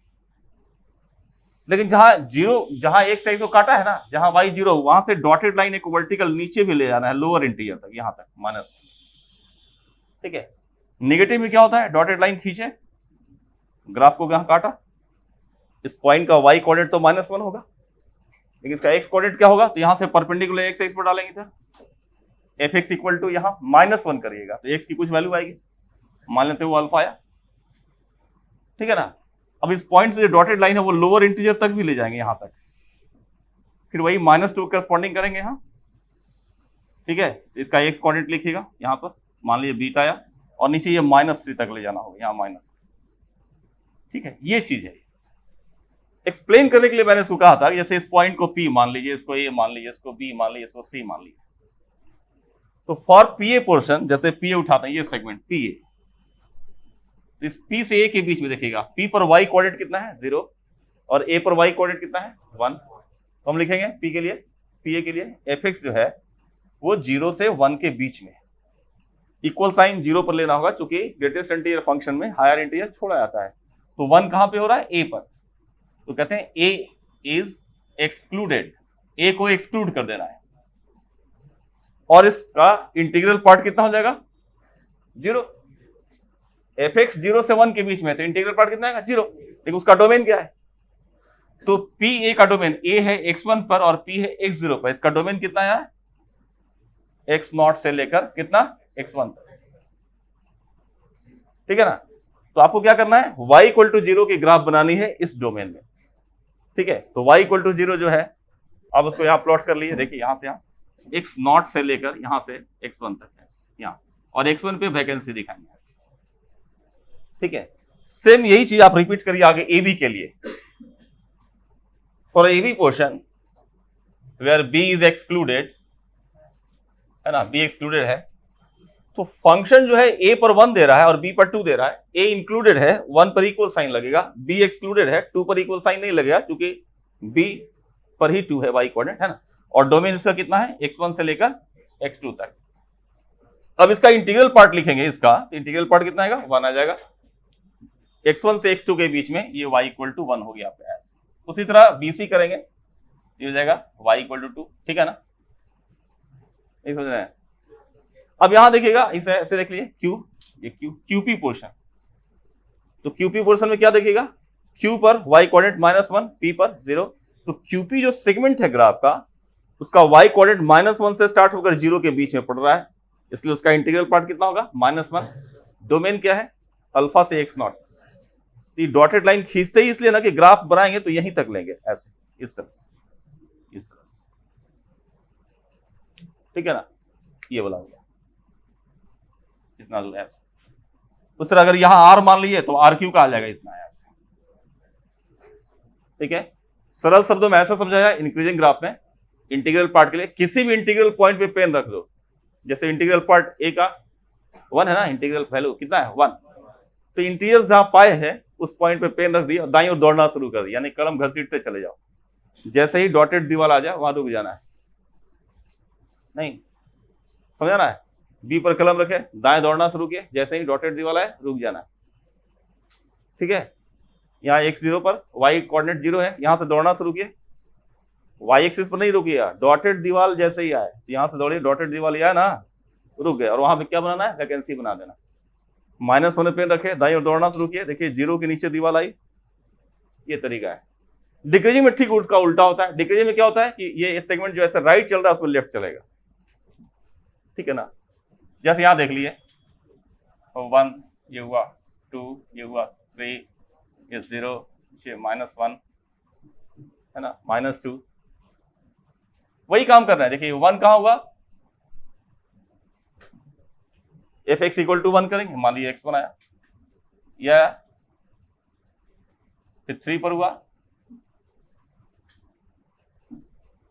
ठीक है, अब यहां x1 x2 x3 देखिए वैल्यू बढ़ रही है, यहाँ x1 से बड़ा x2 है, x2 से बड़ा x3 है, यहां क्या होगा, x2 छोटा है x1 से, x3 छोटा है x2, समझ आ रहा है ना, क्लियर। और 0 यहां हुआ, देखिए यहां से डॉटेड लाइन नीचे खींचेंगे कहां तक, -1, फिर -1 से डॉटेड लाइन खींचे, ग्राफ को जहां काटा उसके करस्पॉन्डिंग x कोऑर्डिनेट लिखोगे ऊपर में, लेकिन ये डॉटेड लाइन नीचे ले आना है कहां तक, -2 तक, समझ आ रहा है ये। ठीक है, अब जैसे मान लीजिए पिछले पार्ट की तरह अगर हम जैसे इसको जहां 0 इसको P मान लें, इसको A मान लें, इसको B, इसको C, तो देखिए तो यहाँ PA पोर्शन कैसा है, यहाँ इंक्रीजिंग था PA, यहाँ PA क्या है, डिक्रीजिंग है, नहीं है, लेकिन P पर 0 है और A पर 1 है, इसमें कौन एक्सक्लूड होगा, A एक्सक्लूड होगा, लेकिन वो A लेफ्ट में है। तो जब यहाँ PA के स्टडी कीजिएगा PA के लिए, तो fx आ रहा है 0 to 1 नो डाउट, लेकिन इसमें एक्सक्लूड हुआ A एक्सक्लूडेड,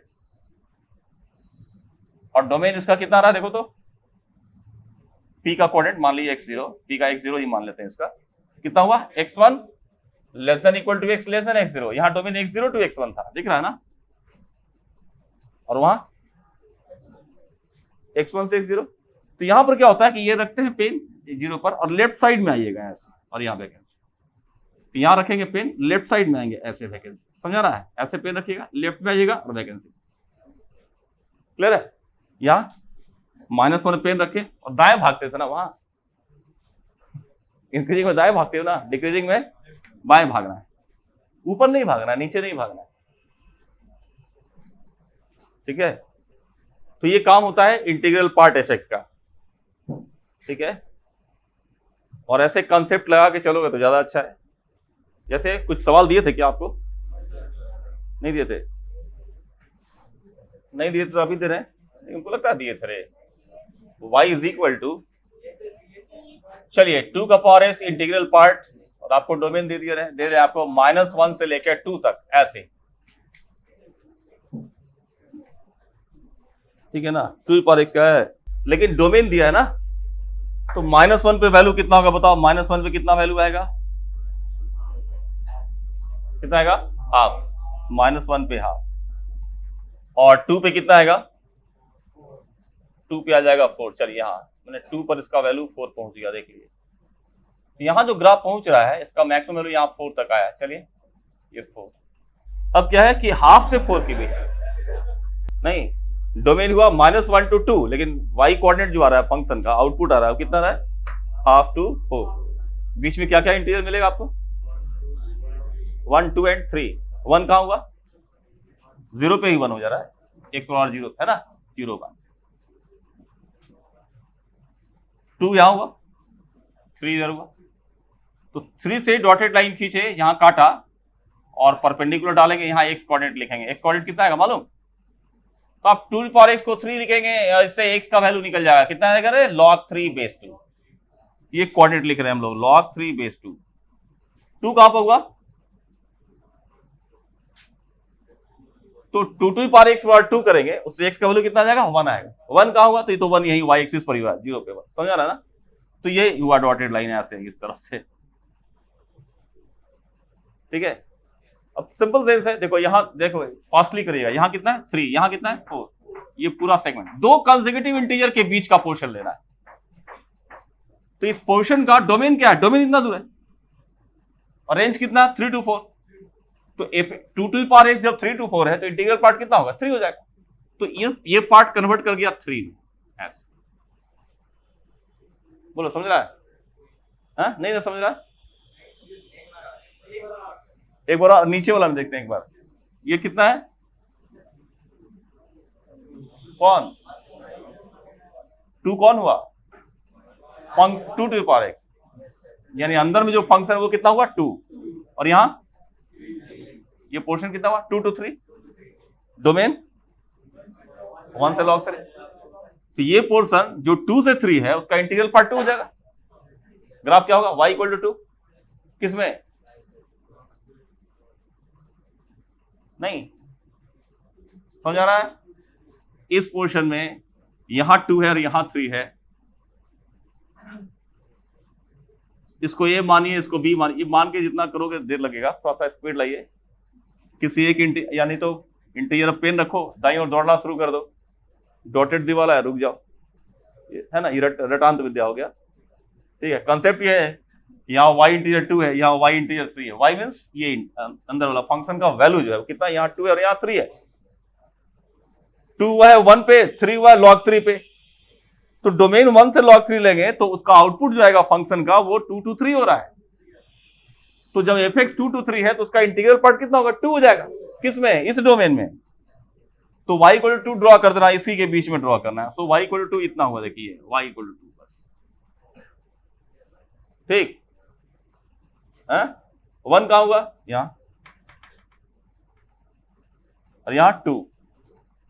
तो फंक्शन देखिए यहां 1 है और यहां 2 है, तो ये पोर्शन है जो 1 और 2 के बीच है, इंटीग्रल पार्ट 1, किस डोमेन में, तो 1 के करस्पॉन्डिंग है 0 और 2 के करस्पॉन्डिंग है कितना 1। तो ये x का वैल्यू जहां 0 to 1 हुआ है, ये डोमेन, इस डोमेन में ये फंक्शन किसे बदलेगा, y = 1 में। तो ये हुआ y = 1,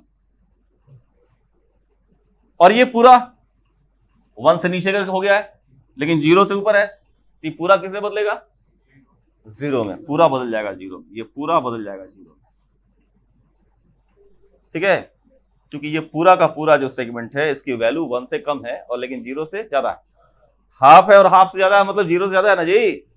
तो more than 0 but less than 1, integral part कितना हो गया 0। ये ग्राफ खींचना हुआ। तो ये ग्राफ खींचने का फायदा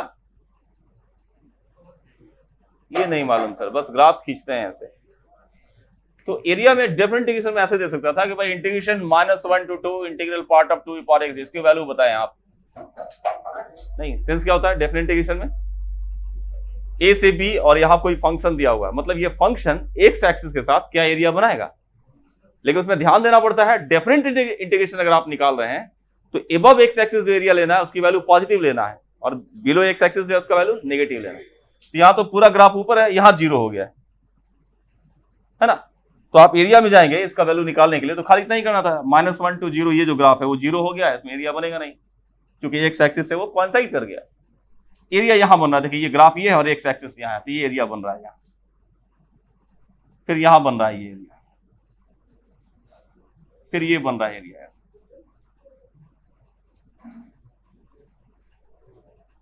ये एरिया तो 8वां क्लास से सीख रहे होगे, रेक्टेंगल है कितना भाई, देखो तो हाइट 1 विड्थ 1, कितना लिखोगे डायरेक्टली 1 × 1 प्लस ये हाइट सेकंड वाले का हाइट 2 और विड्थ कितना हो गया log 3 base 2 -1। सेकंड वाले का हाइट कितना है, देखो तो हाइट है 2, ये हाइट कितना है 3 है, ये हाइट यहां से 3 × कितना है 2 - log 3 base 2। सॉल्व कर लीजिए, नहीं समझा, ठीक है। और कोई सवाल दिए थे, ये कर लीजिए, इसका फायदा मिलेगा आपको डेफिनेट इंटीग्रेशन में, वहां आसान रहेगा अगर याद रख पाएंगे उस समय तक। तब जैसे सेकंड क्वेश्चन है integral part log x base 2 dx और यहां दे रहा हूं मैं 1/2 to 4 ऐसे, है ना। तो क्या करना होगा इसके लिए, इसकी डेफिनेट इंटीग्रेशन निकालने के लिए आपको क्या करना है, कि y is equal to integral part log x base 2 का ग्राफ ड्रॉ करेंगे for the domain half to 4 ऐसे। देखिए इक्वल लगा हो तो भी कोई फर्क नहीं पड़ता है, क्योंकि इक्वल पर आपको एक पॉइंट मिलेगा, समझे ना। पॉइंट हट जाएगा तो कोई फर्क उससे नहीं पड़ेगा। तो अगर इक्वल लगा हो तो भी हम इक्वल लगा कर दे रहे हैं। चलिए देखते हैं इसका। डोमेन दिया है हाफ टू 4, डोमेन कितना दिया, हाफ टू 4, तो हाफ पर वैल्यू कितनी होगी, तो हाफ पे आएगा ये -1, तो -1 आप ले लिए। इसके पहले तो आपको ग्राफ लेना भी नहीं था, ठीक है।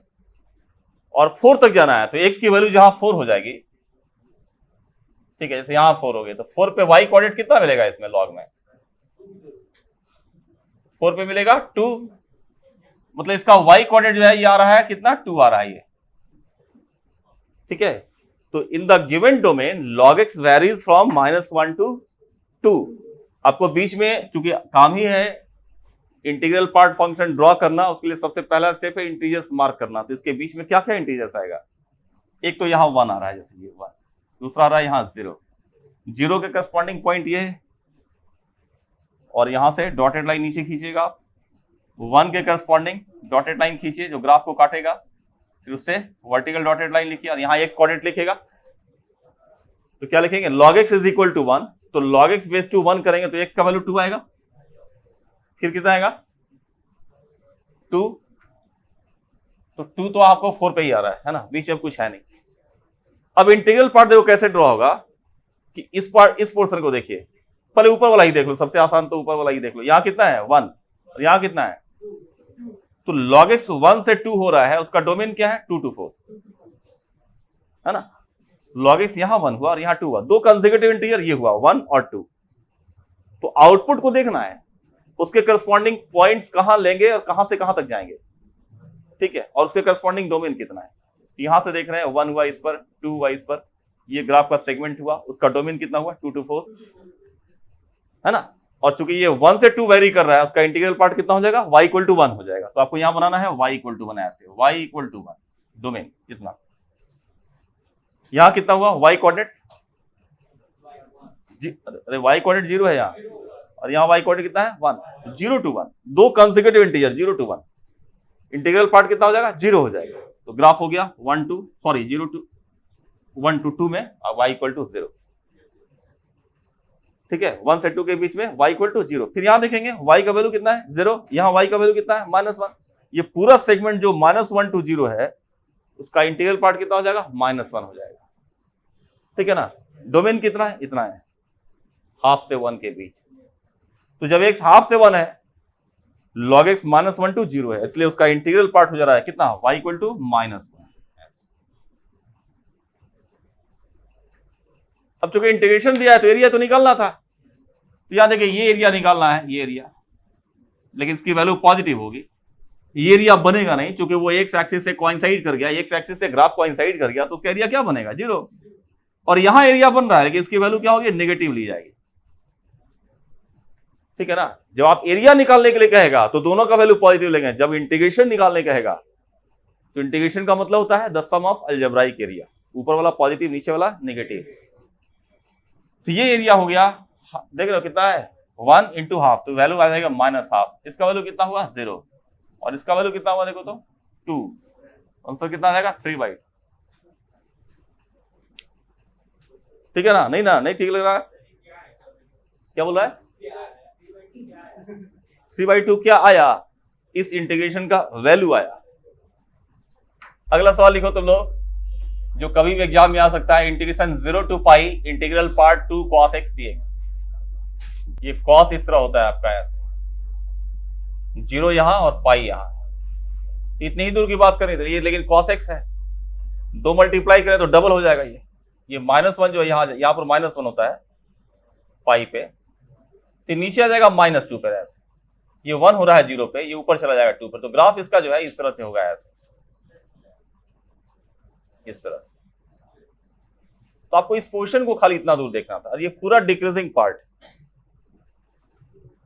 मतलब उसको अगर अलग से प्लॉट करें हम लोग, ठीक है ना, तो 2 cos x का ग्राफ कुछ इस टाइप से है, 0 पे 2 हुआ, ठीक है, ये π/2 पे 0 हुआ, और पाई पे आगे कितना हो गया, पाई पे आ रहा है वो -2, नीचे -2, ऐसे पाई पे वो -2 हो रहा है। तो रफली ग्राफ उसकी इस तरह से हो रही है, ऐसे ऐसे इस तरह से हुआ। ये π/2 है जहां पर वो 0 हो रहा है, ठीक है। तो इंटीग्रल पार्ट लगाने में क्या करना होगा, इसके बीच में -2 और 2 के बीच में, नीचे -2 अपर 2, इसके बीच में क्या क्या इंटीजर्स हैं उसको मार्क करिए। एक तो 1 हो रहा है यहाँ, फिर यहां 0 हो रहा है, यहां -1 हो रहा है। 1 से डॉटेड लाइन खींचेंगे, ग्राफ को जहां वो काटा उसका y x कोऑर्डिनेट लिखे, परपेंडिकुलर डालो, x कोऑर्डिनेट लिखो। तो 2 cos x कितना होगा, 2 cos x is equal to 1, तो cos x इक्वल टू हो जाएगा हाफ। cos x हाफ कितना पे होता है, π/3 पे, है ना। फिर हुआ कि ये 0 कहां होगा, π/2 पे। फिर -1 कहां होगा, तो -1 से डॉटेड लाइन खींचे, ये जहां काटा। तो नेगेटिव इंटीजर में क्या बोले थे, जहां काटता है वहां से परपेंडिकुलर डालते हैं एक्स एक्सिस पर और एक्स कोऑर्डिनेट लिख देते हैं, लेकिन उसके नीचे भी एक्सटेंड करते हैं लोअर इंटीजर तक, याद आ रहा है ना। तो अब इसका एक्स कोऑर्डिनेट क्या होगा, तो लिखेंगे 2 cos x is equal to -1, cos x is equal to -1/2। तो x की वैल्यू कितनी आएगी, 2π/3, यानी कि ये जो पॉइंट है इसका वैल्यू कितना आ रहा है, 2π/3, ठीक है। और जहां 0 हुआ था, यानी जहां एक्स एक्सिस को काटा था ग्राफ, वहां से डॉटेड लाइन लोअर इंटीजर तक, तो यहां देखिए 0 हुआ है, यहां से डॉटेड लाइन लोअर इंटीजर तक, यानी कि यहां -1 बस। अब देखिए क्या है, हम एक्सप्लेन कर रहे हैं वही फंडामेंटल तरीके से। यहां पर y कोऑर्डिनेट कितना है, y कोऑर्डिनेट कितना है 1, और यहां y कोऑर्डिनेट 2। तो ये ग्राफ जो है कहां बदल रहा है, 1 से 2 तक जा रहा है। उसका इंटीग्रल पार्ट कितना होगा, y इक्वल टू 1, किस डोमेन में, 1 का जो एक्स कोऑर्डिनेट हुआ है वहां से लेकर जहां 2 हुआ है वहां के एक्स कोऑर्डिनेट बीच में, यानी इसके बीच में। क्या समझ आ रहा है। तो आप लिखेंगे यहां पर y इक्वल टू 1 है ऐसे, और यहां वैकेंसी लेफ्ट होगा इस बार। क्या समझ रहा है। फिर यहां देखिए, बाद में उतारिएगा, एक बार बढ़िया समझ लीजिए। यहां पर y कोऑर्डिनेट कितना है 0, और यहां y कोऑर्डिनेट कितना है 1। ये ग्राफ जो है यहां से यहां देखो, इसका y कोऑर्डिनेट 0 से 1 बदल रहा है। तो इंटीग्रल पार्ट कितना हो जाएगा 0। इसका, इस पोर्शन का, इसका डोमेन क्या है 60 to 90, ठीक है ना। तो ग्राफ ये हो गया इसका ऐसे। इस ग्राफ में आइए, यहां y कोऑर्डिनेट 0 है और यहां y कोऑर्डिनेट कितना है, इस पर y कोऑर्डिनेट -1, समझ आ रहा ना। तो इस सेगमेंट को देखिएगा तो -1 to 0 आ रहा है, इसका इंटीग्रल पार्ट कितना होगा, y इक्वल टू -1। डोमेन क्या है 90 से यहां तक, इस पॉइंट का एक्स कोऑर्डिनेट इसके बीच में, यानी 120 के बीच। ये हुआ ग्राफ ऐसे, ठीक है। उसके बाद यहां -1 है और यहां कितना है -2, -2 to -1। इसका पूरा इंटीग्रल पार्ट कितना हो जाएगा -2, ये पूरा हो गया -2 ऐसे। अब एरिया लिखना है तो देखो, ये एरिया पॉजिटिव होगा, इस पोर्शन का एरिया बनेगा ही नहीं। उसके बाद ये एरिया क्या होगा, ये एरिया नेगेटिव आएगा, फिर ये एरिया नेगेटिव आएगा, समझा ना। ये तो ऊपर में जो एरिया आया देखिए आ गया π/3 इंटू 1, यानी π/3, फिर 0 हो गया सेकंड वाला, फिर थर्ड वाला में देखिएगा ये इसकी वैल्यू कितना है, देखो तो 2π/3 माइनस π/2 कितना होता है, π/6 हो जाता है ना। लेकिन ये 1 है, ये हो जाएगा -π/6, और ये कितना हुआ देखो तो पाई माइनस 2π/3, यानी कि π/3। ये लेंथ हो गया π/3, और ये लेंथ कितना है 2, कितना हो गया 2π/3, लेकिन नीचे है तो -2π/3। अब इसको सिंप्लीफाई कर लिया, बताइए कितना है,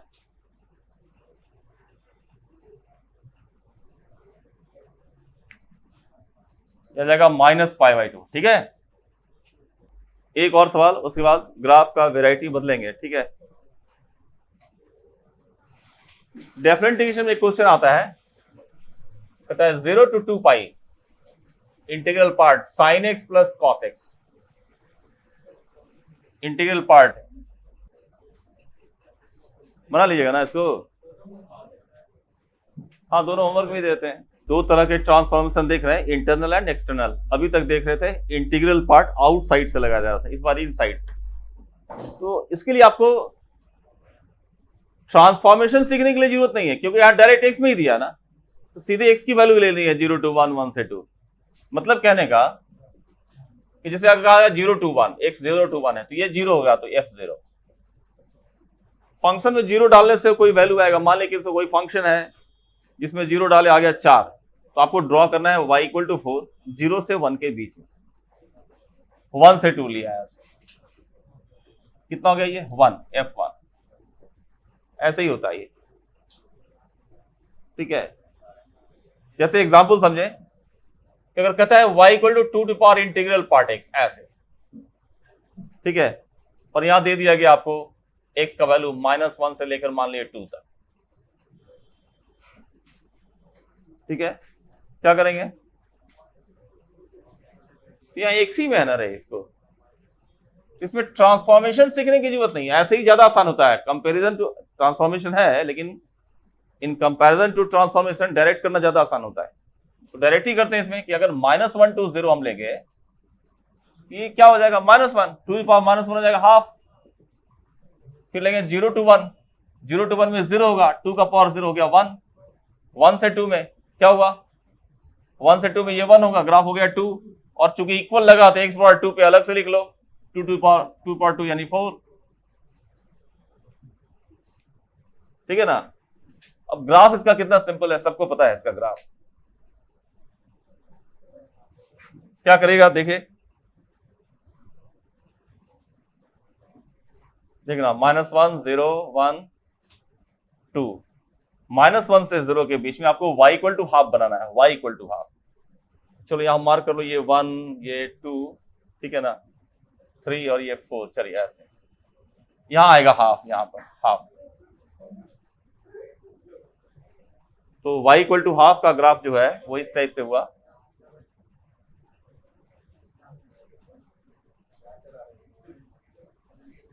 ठीक है।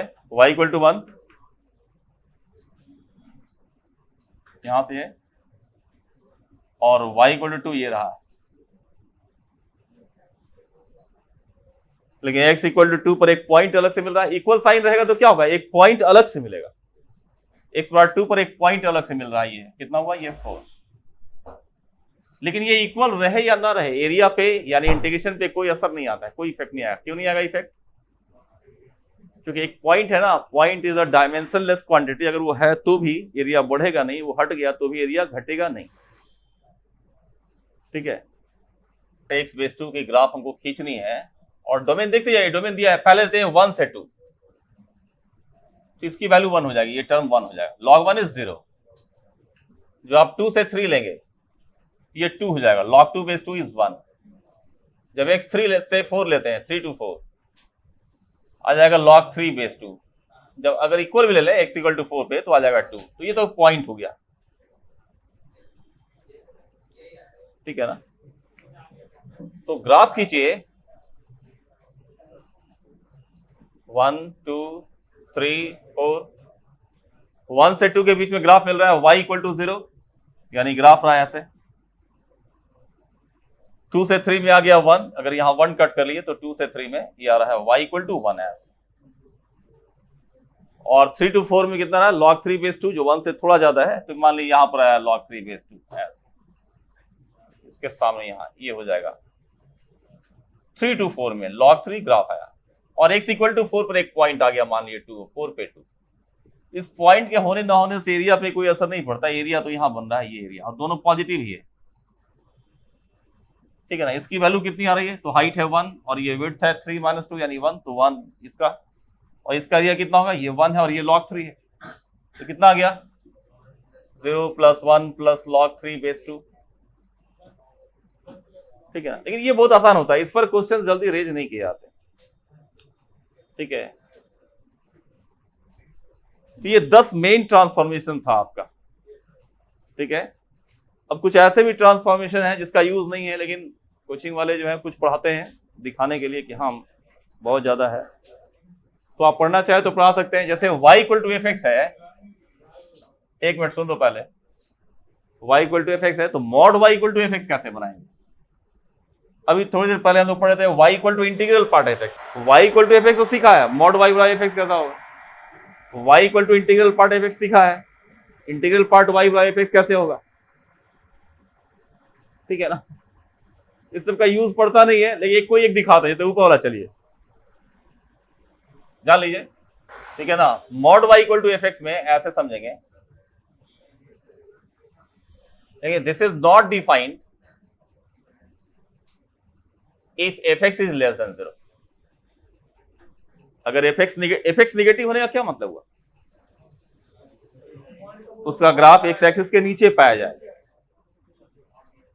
ठीक है ना। तो अगर y equal to F x आप जान रहे हो, तो एफ एक्स का जो सेगमेंट नीचे है एक्स एक्सिस के, वहां से मॉड y बराबर एफ एक्स आपको मिलेगा नहीं, क्योंकि पॉसिबल ही नहीं, ठीक है।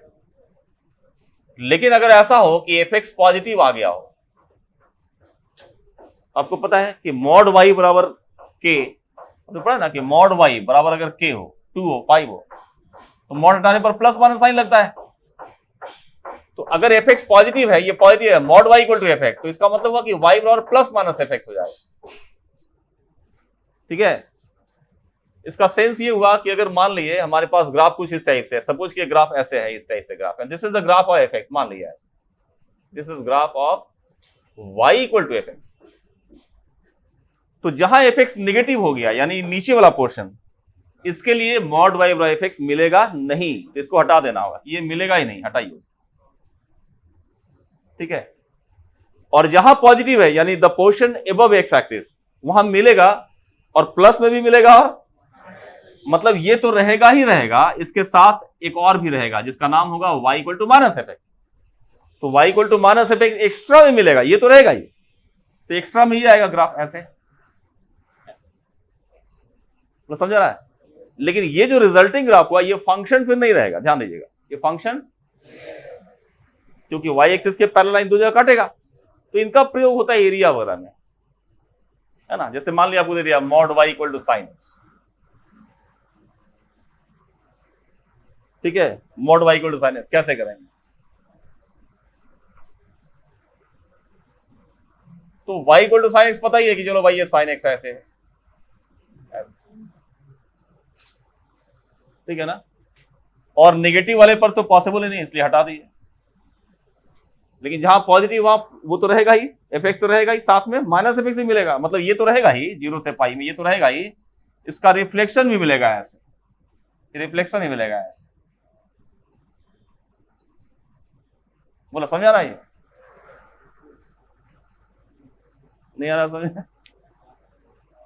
ठीक है ना। जैसे एक बड़ा कॉमन क्वेश्चन है कि find the area enclosed by mod x plus mod y equal to 1, बड़ा कॉमन क्वेश्चन है। दो तरीका है इसको समझने का। पहले जो अभी पढ़ रहे हैं उसके मेथड समझते हैं कि मॉड y बराबर है 1 माइनस मॉड x। तो पहले इसकी y equal to 1 minus mod x तो आप समझ ही रहे हैं, y equal to 1 minus mod x कैसे प्लॉट करेंगे। तो पता है कि माइनस मॉड x इस तरह होगा, this is minus mod x, है ना। और 1 ऐड करेंगे, एक्सटर्नली ऐड हो रहा है तो ग्राफ ऊपर चला जाएगा, तो ये ऐसे आ जाएगा ऐसे। तो आप क्या करिएगा कि ग्राफ लेते हैं, यहां 0 1, यहां 1 पे काटेगा, इधर -1 पे काटेगा, इसका नाम हुआ y equal to 1 minus mod x। तो y में मॉड यहां पर जाएगा, y में मॉड लगा हुआ है ना, तो जब ये एफ एक्स निगेटिव होगा तो ये फेल कर जाएगा, यही तो लिखा हुआ है, नॉट डिफाइंड, पॉसिबल नहीं है। तो ये नीचे वाला पोर्शन जब रहेगा, इस पोर्शन में y का मॉड लगाने से पॉसिबल नहीं होगा, कोई रिजल्ट मिलेगा नहीं, ठीक है। और जहां पॉजिटिव है, जिस इंटरवल में पॉजिटिव पाया गया, एफ एक्स पॉजिटिव पाया गया, वहां क्या प्लस माइनस एक्स, तो ऊपर वाला लेंगे और साथ में उसका रिफ्लेक्शन भी लेंगे, तो उसका रिफ्लेक्शन नीचे आएगा ऐसे, इस तरह। अब एरिया निकाल लीजिएगा, रोम्बस बन जा रहा है, स्क्वायर बन जा रहा है, क्या जी, ठीक है ना। या आप इसको ऐसे भी कंडीशन लिख सकते थे कि आरएचएस जो है, दूसरा तरीका लॉजिक लगाओ कि RHS greater than equal to 0 होना चाहिए। मॉड y पॉजिटिव है ना, नॉन नेगेटिव है ना, तो इसको भी नॉन नेगेटिव होना पड़ेगा, यानी कि 1 minus mod x greater than equal to 0, तो मॉड x आ जाएगा less than equal to 1, x आ जाएगा, बीच में ही ग्राफ मिल रहा है, और -1 से 1 के बीच में जब मॉड हटाएंगे यहां तो हो जाएगा plus minus 1 minus mod x। तो यहां दो ग्राफ बनाएंगे आप, एक 1 माइनस मॉड x का, दूसरा मॉड x माइनस 1 का। तो y equal to 1 minus mod x बनाओगे तो ये आएगा, और y equal to mod x minus 1 बनाओगे तो ये आएगा। दोनों को लेना है -1 to 1, एक तरीका ऐसे है, ठीक है ना। ठीक है, एक और भी मेथड होता है इसमें कि जब इक्वेशन में एक्स और वाई जो है ना, एक्स में मॉड लगा हुआ हो, एक्स के जितने भी टर्म है सारे टर्म पे मॉड लगा हुआ हो या सारे टर्म पे इवन पावर हो, तो वैसे में क्या होता है, वाई एक्सिस के अबाउट सिमेट्रिक होता है। इसको ऐसे भी समझते हैं कि इक्वेशन में अगर एक्स की जगह माइनस एक्स लिख देते हैं और इक्वेशन चेंज नहीं करता है, एक्स को रिप्लेस करें माइनस एक्स से और इक्वेशन चेंज ना करे, तो वो कर्व वाई एक्सिस के अबाउट सिमेट्रिक होता है। किसी को देखकर कहने के लिए हम ऐसे कहते हैं भाई इक्वेशन देख लो, उसमें एक्स अगर मॉड के अंदर हो या एक्स का पावर इवन हो तो वो वाई एक्सिस के अबाउट सिमेट्रिक होता है, मतलब जैसा राइट होगा वैसा लेफ्ट होगा। सेम चीज वाई में, अगर वाई का पावर इवन हो या मॉड लगा हुआ हो तो वो एक्स एक्सिस के अबाउट सिमेट्रिक होता है, जैसा ऊपर वैसा नीचे। ठीक है ना, तो इसका एक बड़ा सहज तरीका है कि आप क्या करिए कि फर्स्ट क्वाड्रेंट ले लीजिए, मतलब x greater equal to 0, y greater equal to, ऐसा लेना, तो ये ग्राफ हो जाएगा x plus y equal to 1, यानी y equal to 1 minus x. तो y equal to 1 minus x जो ग्राफ होगा, इसमें x 0 डालोगे y यहां 1 आएगा, और y 0 करोगे x यहां 1 आएगा, ऐसे हो जाएगा ये 1 0, y equal to 1 minus x. लेकिन चूंकि x में मॉड लगा हुआ है तो y एक्सिस के अबाउट सिमेट्रिक है, जैसा दाएं हो वैसा बाएं भी होना चाहिए, तो बाएं इसका इमेज लेंगे यहां -1 पर, ये ग्राफ बन गया। फिर x y में मॉड लगा हुआ तो जैसा ऊपर है वैसा नीचे भी होना चाहिए, यहाँ ऊपर में 0 1 नीचे 0 -1 होगा ऐसे, और ये ग्राफ ऐसे बना दिया। ये भी एक तरीका है। तो बहुत तरीके हैं, आप समझना चाहिएगा तो कई तरीके आ जाएंगे। ठीक है, अब जैसे integral part y equal to F x, ये वाला, हालांकि ये यूज में नहीं है, देख लीजिए। ठीक है, ये क्या करते हैं इसमें, integral part y equal to F x. तो पहले देख लो कि if f x is not integer, अगर एफ एक्स इंटीजर नहीं होगा मतलब फ्रैक्शन होगा, जबकि इंटीग्रल पार्ट y क्या है, इंटीजर है, तो इंटीजर बराबर फ्रैक्शन पॉसिबल। लिखेंगे if f x is not integer, curve is not defined, या पॉसिबल नहीं है, ऐसा करेंगे। ठीक है ना, लेकिन अगर एफ एक्स कोई इंटीजर हो जाए, सब f x equal to integer, let us call, कुछ नाम दे दिया, मान लिया आई, तो इंटीग्रल पार्ट y बराबर आई होगा, मतलब y ही जो है वो i से i+1 के बीच में आ जाएगा। ठीक है,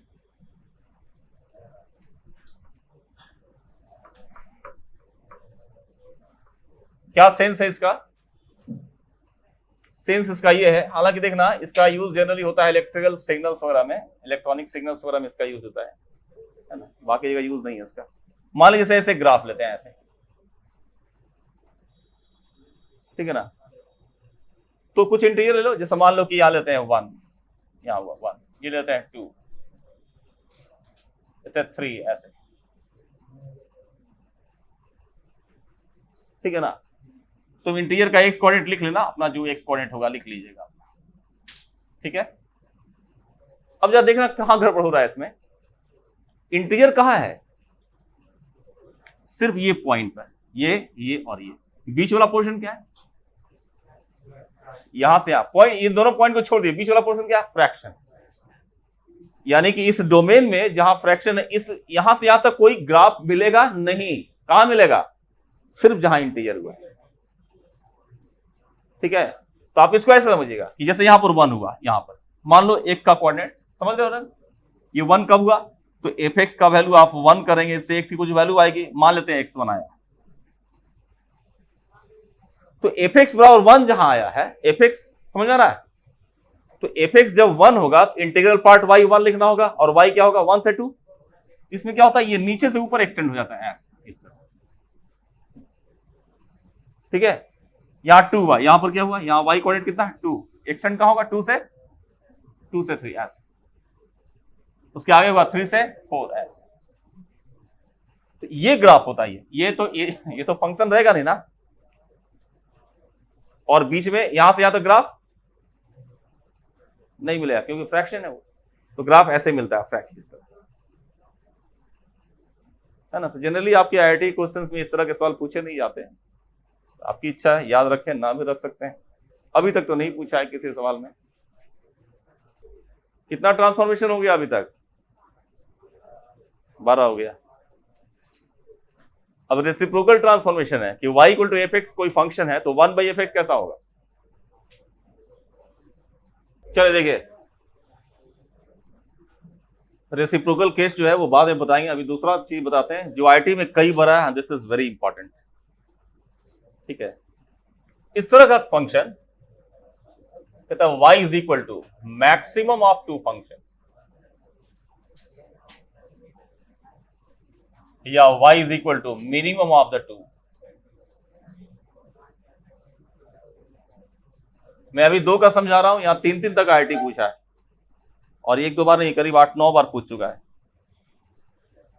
कंटिन्यूटी और डिफरेंशियलिटी के चैप्टर में सवाल इस पर रेज होते हैं। क्या मतलब हुआ इसका? मतलब एफ एक्स और जी एक्स 2 फंक्शन दिए हुए हैं, आपको मैक्सिमम ऑफ द टू लेना है। कभी ऐसा किए हो, ट्रेन पकड़े हो कभी दौड़ते हुए? नहीं। अच्छा, बस पकड़ते हुए कभी ऐसा हुआ है? बस स्टैंड से बस, अच्छा वो भी नहीं किया तो आपको नहीं समझ में आएगा। We can get so many points। ठीक है, अब अल्फा के पहले देखिए दोनों में ऊंचा कौन है? अल्फा के पहले कौन ऊंचा है? ये जी एक्स, तो ये ले लेना, ये हट जाएगा ये। और after the intersection point alpha ऊंचा कौन है? एफ एक्स, तो ये ले लेना, ये छोड़ देना ये। तो मैक्सिमम ऑफ द टू ये कहलाएगा, the maximum of the to ये दोनों हुआ, और मिनिमम ऑफ द टू जो है वो ये दोनों हुआ। ठीक है? नहीं ठीक है? जैसे अब मान लीजिए इसको नहीं समझ रहे तो आप एग्जाम्पल देख लीजिए। जैसे मान लीजिए मैं देता हूं आपको y is equal to maximum of x और x स्क्वायर, ऐसे बहुत सिंपल है। अब देखिए क्या है कि y इक्वल टू एक्स, ये ग्राफ रहा y इक्वल टू एक्स, और इधर ये ग्राफ रहा y equal to x square, ऐसे। ठीक है, ये y equal to x square है, तो x और x स्क्वायर को बराबर कर दीजिए। ठीक है ना? जब x स्क्वायर x को बराबर कर देंगे तो 2 इंटरसेक्शन पॉइंट मिलेंगे, एक आएगा यहां 0 और दूसरा यहां आएगा 1। बोलो क्लियर है ना? ये तो दोनों में मैक्सिमम का मतलब ऊंचा कौन है? तो आप देखिए 0 is one of the intersection point, 0 के पहले on the left side of 0, इन दोनों में ऊंचा कौन है? ऊपर वाला, ऊपर वाला ऊंचा है, इसका नाम है लेस देन, ये क्या नाम है इसका? X square. 0 है ना, तो जो नीचे उसको हटा दीजिए इसको। अब बताइए 0 से 1 में कौन ऊंचा है? y इक्वल टू एक्स, ये हट जाएगा, और फिर उसके बाद अगेन एक्स स्क्वायर, ये हट जाएगा। ठीक है ना? तो मैक्सिमम ऑफ द टू कौन हुआ? यहां से यहां एक्स स्क्वायर, फिर एक्स, फिर एक्स स्क्वायर। ठीक है ना? अब कोई इसके पढ़ क्यों रहे हैं? तो कंटिन्यूटी में दे देगा, ये कहेगा ना कि ये फंक्शन जो आया मैक्सिमम ऑफ द टू जो फंक्शन है, क्या वो ऑलवेज कंटिन्यूअस है कि 0 1 पे टूट गया है? ऑलवेज कंटिन्यूअस है, क्यों कहीं टूटा हुआ? क्या ये ऑलवेज डिफरेंशिएबल है? ऑलवेज डिफरेंशिएबल का मतलब स्मूथ होना चाहिए, शार्प कॉर्नर तो नहीं बना है। तो इंटरसेक्शन पॉइंट जहां 2 ग्राफ एक दूसरे को जनरली काटते हैं ना, जनरली वहां शार्प कॉर्नर बनता है। जनरली टर्म मैं यूज कर रहा हूं क्योंकि कभी कभी उसके अपवाद भी है, वो बताऊंगा मैं आपको डिफरेंशियलिटी में, कि वो एक जैसे एक्स स्क्वायर एक्स क्यू काटता है एक दूसरे को, लेकिन वो काटता है इस तरह के टेंजेंट होते हुए काटता है। ठीक है ना?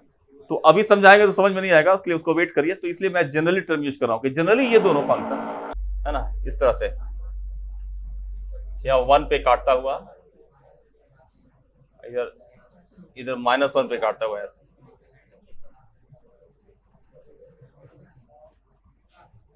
तो मिनिमम मतलब कि -1 के पहले देखिए ये नीचे आया, ये हटेगा, और -1 से 0 में एक्स क्यू हटेगा, एक्स लेना होगा, ये लेना होगा। 0 से 1 में इसको लेना होगा, ये हटेगा, और 1 के आगे ये हटेगा, ये लेना होगा। ठीक है ना? मिनिमम मतलब नीचे वाला लेना है, मैक्सिमम मतलब ऊपर वाला लेना है, बस। अब ये सवाल आईआईटी में आया हुआ है, 4 ऑप्शन है। Function is continuous for all x, second option, function is continuous for all x except -1, 0 and 1. Function is differentiable for all x, option c. Function is differentiable for all x except -1, 0 and 1, option d. 4 option दिया रहता है. तो continuous तो है ही हर जगह, यहां से यहां है, फिर यहां से यहां है, फिर यहां है, फिर यहां है. कहां टूटा हुआ है ना. कंटिन्यूअस का मतलब हुआ कि कलम जो है वो चलती रहेगी, छूटेगी नहीं बोर्ड से ऐसे.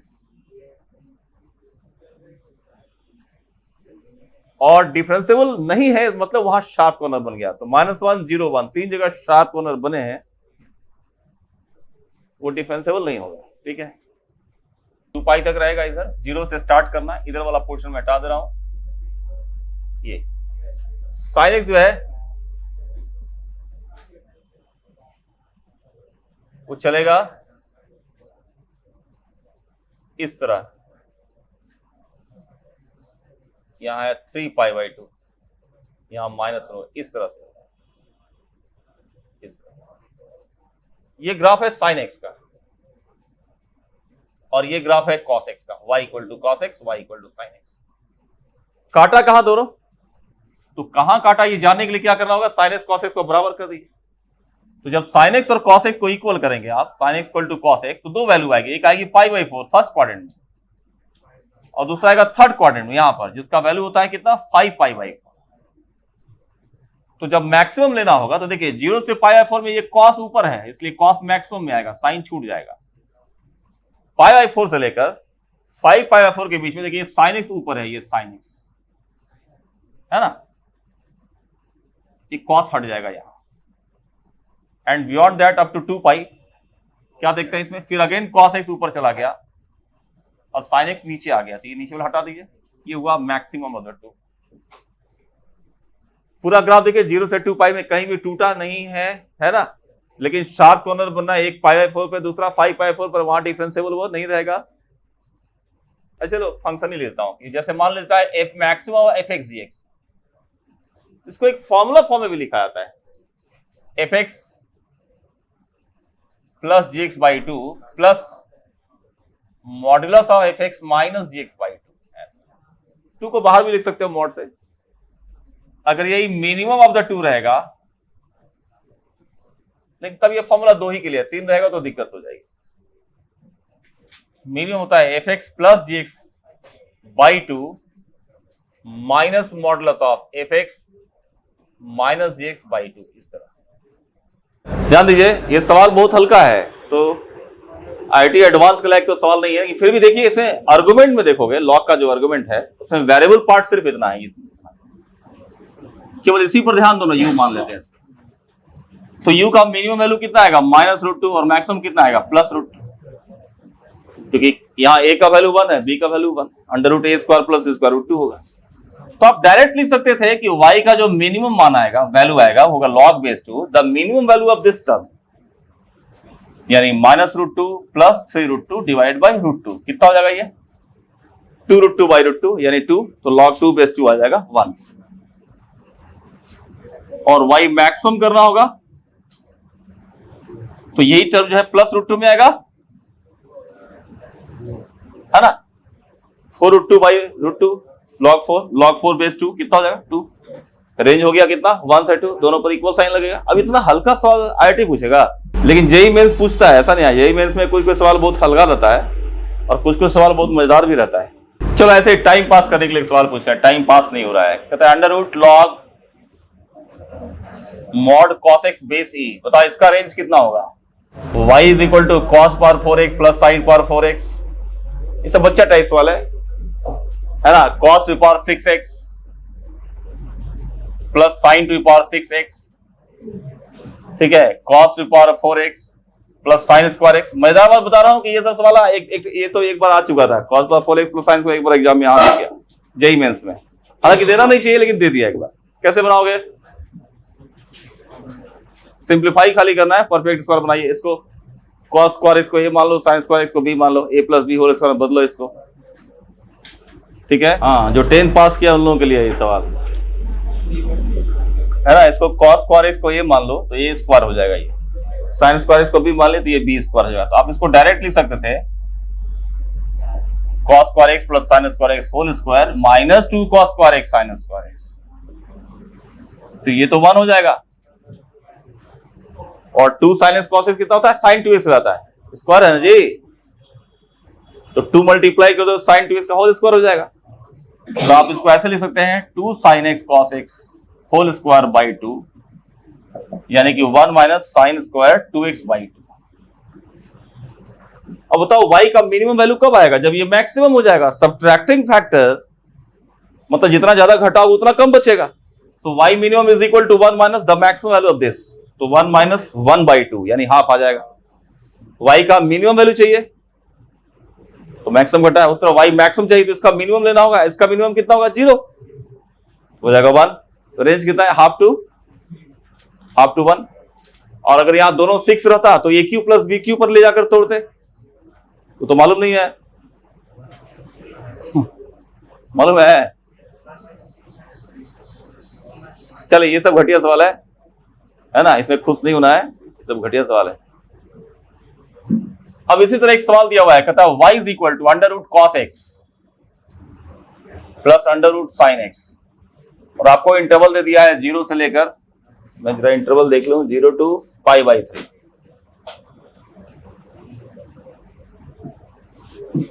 ठीक है,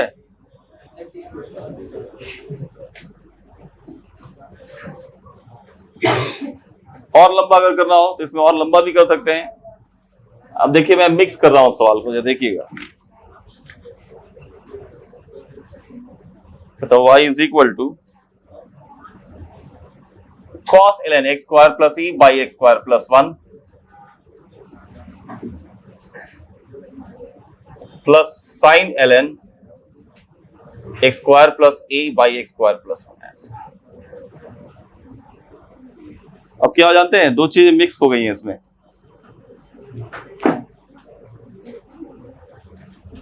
दो चीज क्या मिक्स हो गई है बताइए, ये बताए थे थोड़ा देर पहले, x square plus 4 by x square plus 1 करके बताया था ना, नहीं तो केवल log x square plus 4 by x square plus 2 x square plus 1 base 2 करके सवाल दिए थे। अब उसमें कॉस लगा दिया, उसमें साइन लगा दिया, एक अलग सवाल बन गया। तो सवाल कंप्लीट करना आसान ही है। हम कभी आपको बताया थे कि जैसे आप समोसा को लिट्टी में डाल दीजिए, एक नया डिश बन गया। समोसा को मोमो में डाल दीजिए, नया डिश बन गया। मोमो को क्या कहिए, समोसा में आलू की जगह मोमो को डाल दीजिए, मोमोसा बन जाएगा। ठीक है, तो कंपोजिट फंक्शन करोगे ना तो ऐसा ऐसा नया नया चीज आएगा। तो उसमें क्या होता है, इंडिविजुअली हर एक की बेसिक जानकारी चाहिए, तो फिर सवाल आसान लगेगा। ऐसे अचानक ये देख लेगा तो कितना डेंजरस लग रहा है। क्या कहेंगे, नहीं बनाना है क्या जी, चलो नीचे वाला सवाल बनाओ तो खा लेना, मोमो खिला देंगे, बनाओ नीचे वाला बना। तो चलिए आप सवाल पर आते हैं। आप इसको देखिएगा कि इसको हम x square plus E by x square plus 1, इसको यू अगर एज्यूम कर लें, ठीक है, तो आप देख लेना कि इसका वैल्यू कितना है। अगर बताओ 1 से ई तक आया है क्या, देखिए तो, है ना। तो बता चुके हैं कि x square plus E by x square plus 1 कैसे निकालो, 1 से ही आ रहा है। उसके बाद लॉग लगा दीजिएगा तो होगा 0 less than ln u less than equal to 1। यानी इस पूरे टर्म को अगर हम थीटा एज्यूम करें पूरे को, तो y जो कि cos theta plus sine theta है,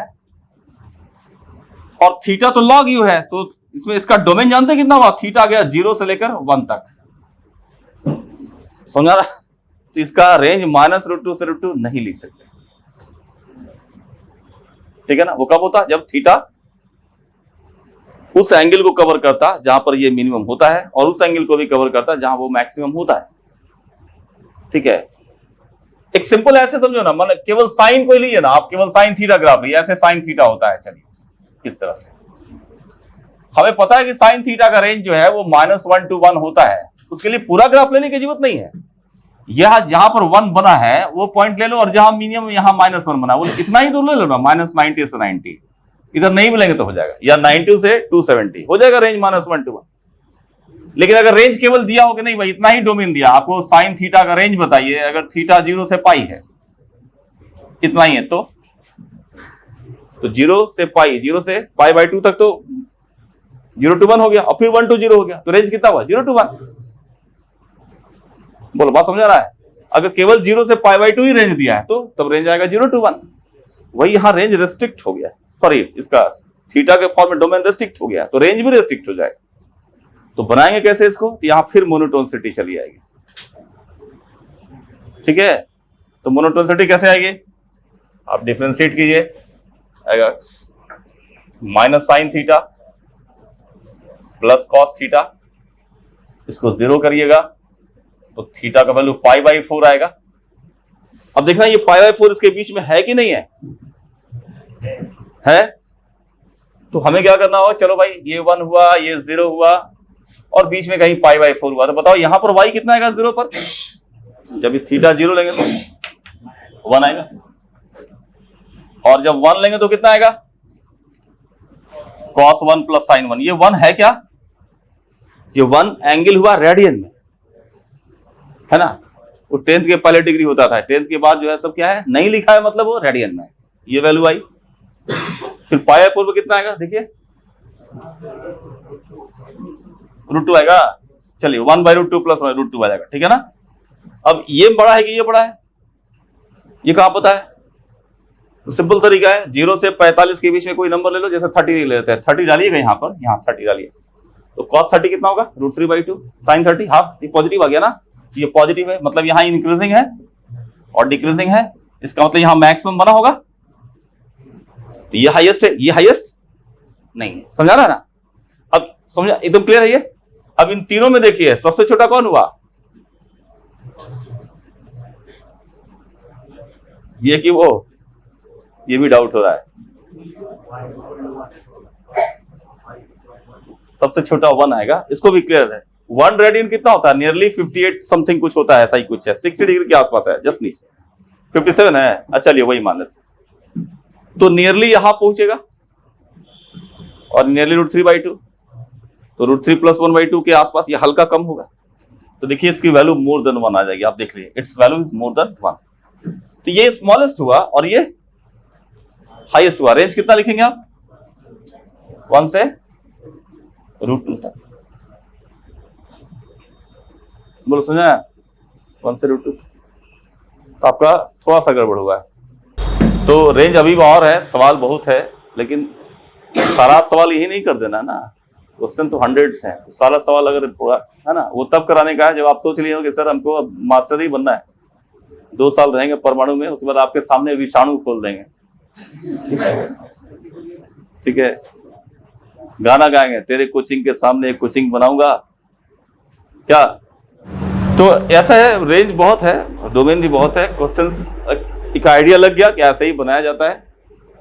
बहुतों को कुछ आइडिया नहीं लगा कैसे कैसे क्या किया जाता है, बहुतों को कुछ आइडिया नहीं लगा, ठीक है। तो रिवाइज कर लीजिएगा, रेंज एक बार 2 बार रिवाइज कर लीजिए, ठीक है।